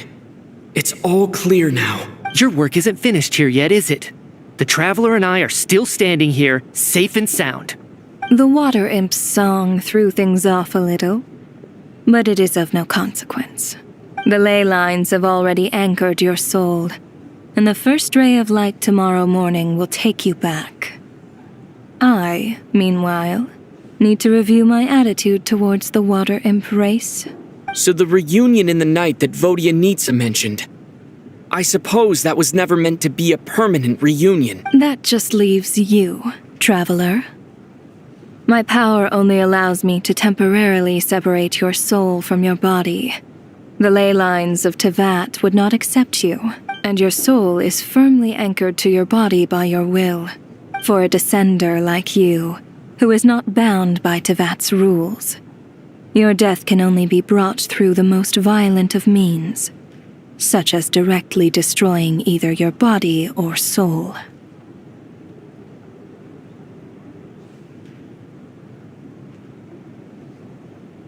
I have no interest in involving myself with Descenders.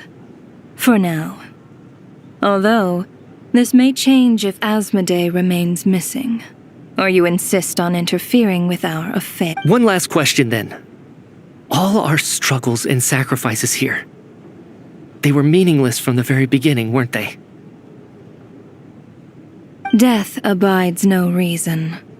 Besides, what you call sacrifice is merely a concept created by humanity. To me, it is nothing more than a self-indulgent charade in the face of death.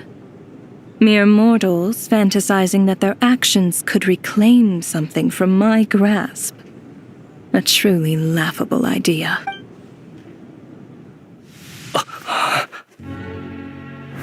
Grim Reaper, you really know how to get on my nerves. I'm not here to ingratiate myself with you. I kill merely because your deaths are necessary. Oh, you've made that quite clear. But humans don't take well to being scorned. Not even by the gods.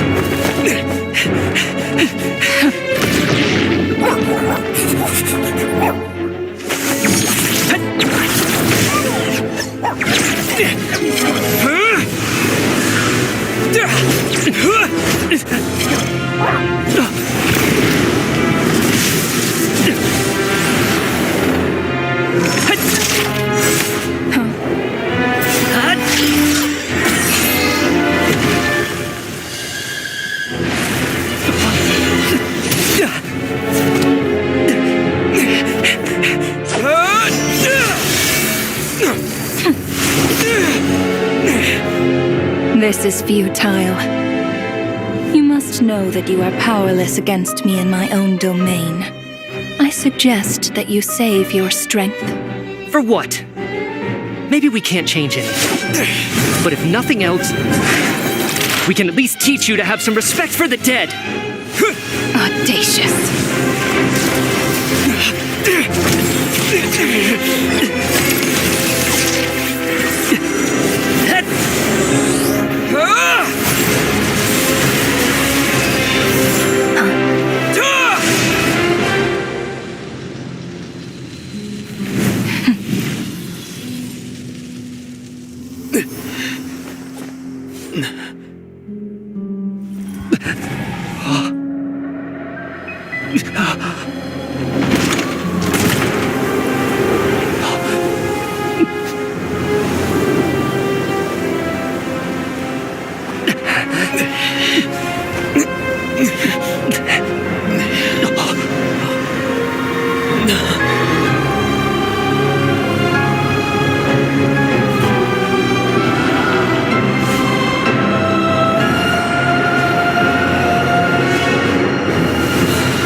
How are you holding up, Odette?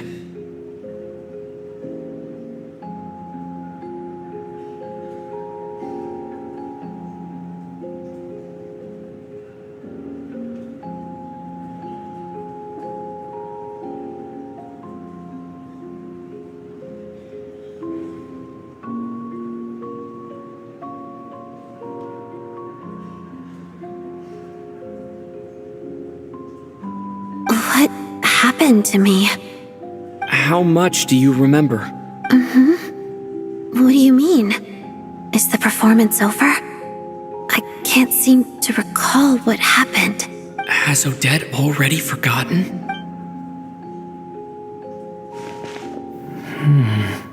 Mitya? Oh, I'm sorry. I guess I spaced out there for a second. Remind me who you are?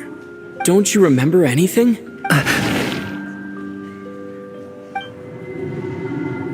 Yeah, I remember now, comrade. Looks like we guessed right. Just like me when Odette found me at the Armory Palace. For some reason, everyone killed by the ruler of death eventually came back to life. Just with one catch. They forgot what happened while they were dead. Odette and the others have already forgotten everything. Why were you able to remember this time? Could this be the reason? You said this is the ruler of death's symbol, right? I don't see anything there. You don't? Huh. Okay, I guess that makes sense. I carved this into my hand in the afterlife, so it's not visible in the physical world. Does that mean I carved this symbol into my soul? What an unsettling thought. Still, at least I get to remember what happened. I suppose it's a blessing in disguise. What about you, though? The ruler of death mentioned that you're a descender? Is that why you can remember? A full explanation would get complicated very quickly. But that's essentially it. Well then, now that it's all over, let's figure out what we've learned. The first thing I notice is that everything here is precisely as we left it, right before our deaths. This confirms that time passes differently in the afterlife than in the real world. They say that right before death, time slows down, and your whole life flashes before your eyes. That must be how you know you have one foot in the afterlife by that point. Anyway, clearly the few days we spend in the afterlife probably only amounted to a few short minutes in the real world.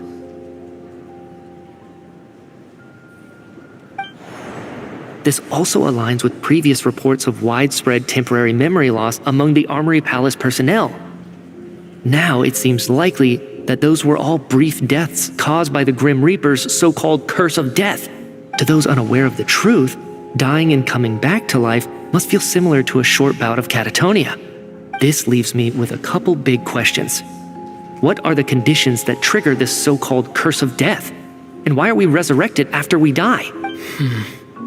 If nothing else, I think it shows that killing us wasn't her ultimate goal. We still don't... Right. This time only got complicated because of the situation with the theater's ley lines. That's why she had to approach it differently. If the previous incidents of amnesia among the researchers are anything to go by, killing us is usually a pretty routine matter.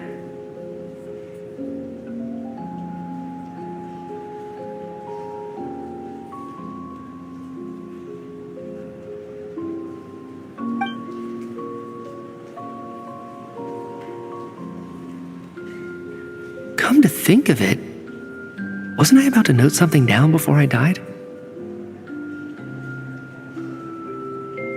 I can't remember what it was, but I think it was something related to my research project.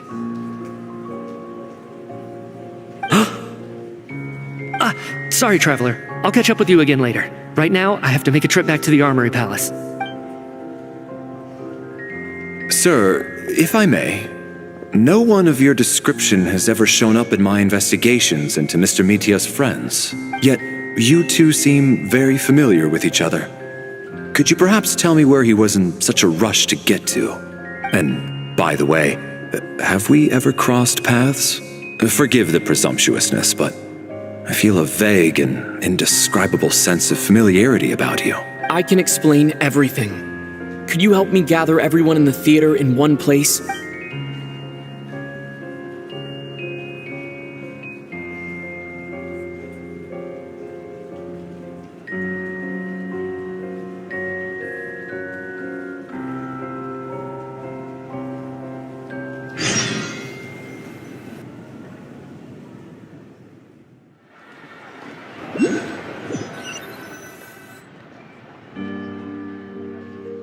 So, Chuganov really is going to shut down the factory.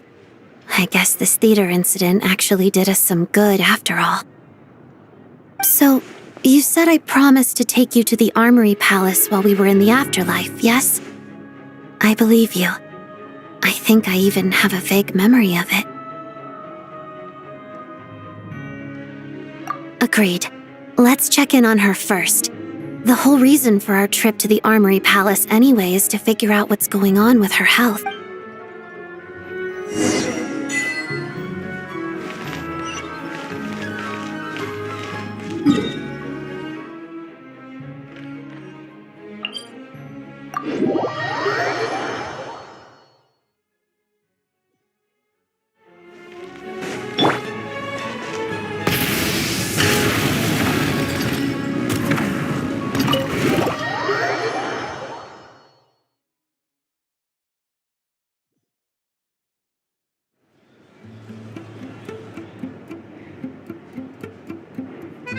I'm finally back, even though a long time has passed from my perspective.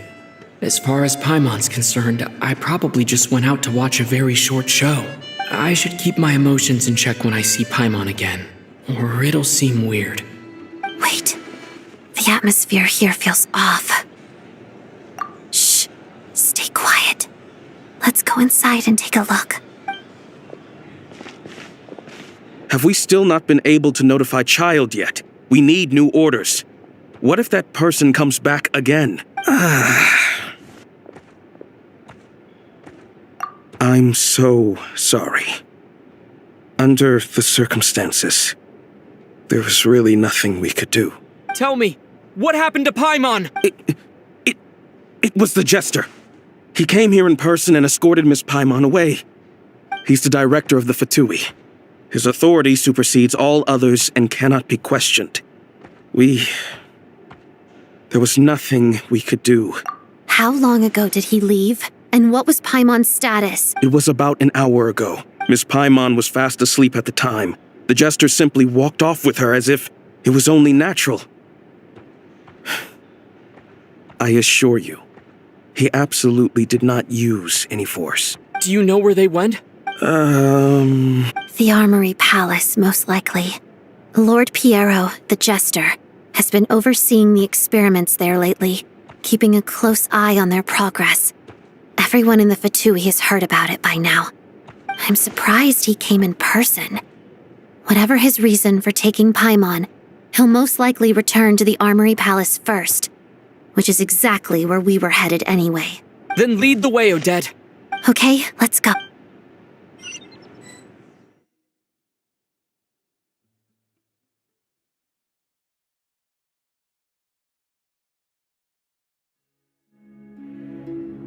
It's just up ahead. Quick, let's get inside. No, I'll go alone. You know I'm planning to force my way in. You're with the Fatui, so you should stay outside. I was hardly planning on taking you through the official channels anyway. I'm here to force my way in, just like you. I may be a Fatus, but I'm also Lelek, enemy of Project Stuja. Paimon's safety is paramount right now. With me around, you'll have an extra pair of hands. There might be devices inside that are easier for an insider to deal with. If you say so. Let's go. There's no time to hesitate.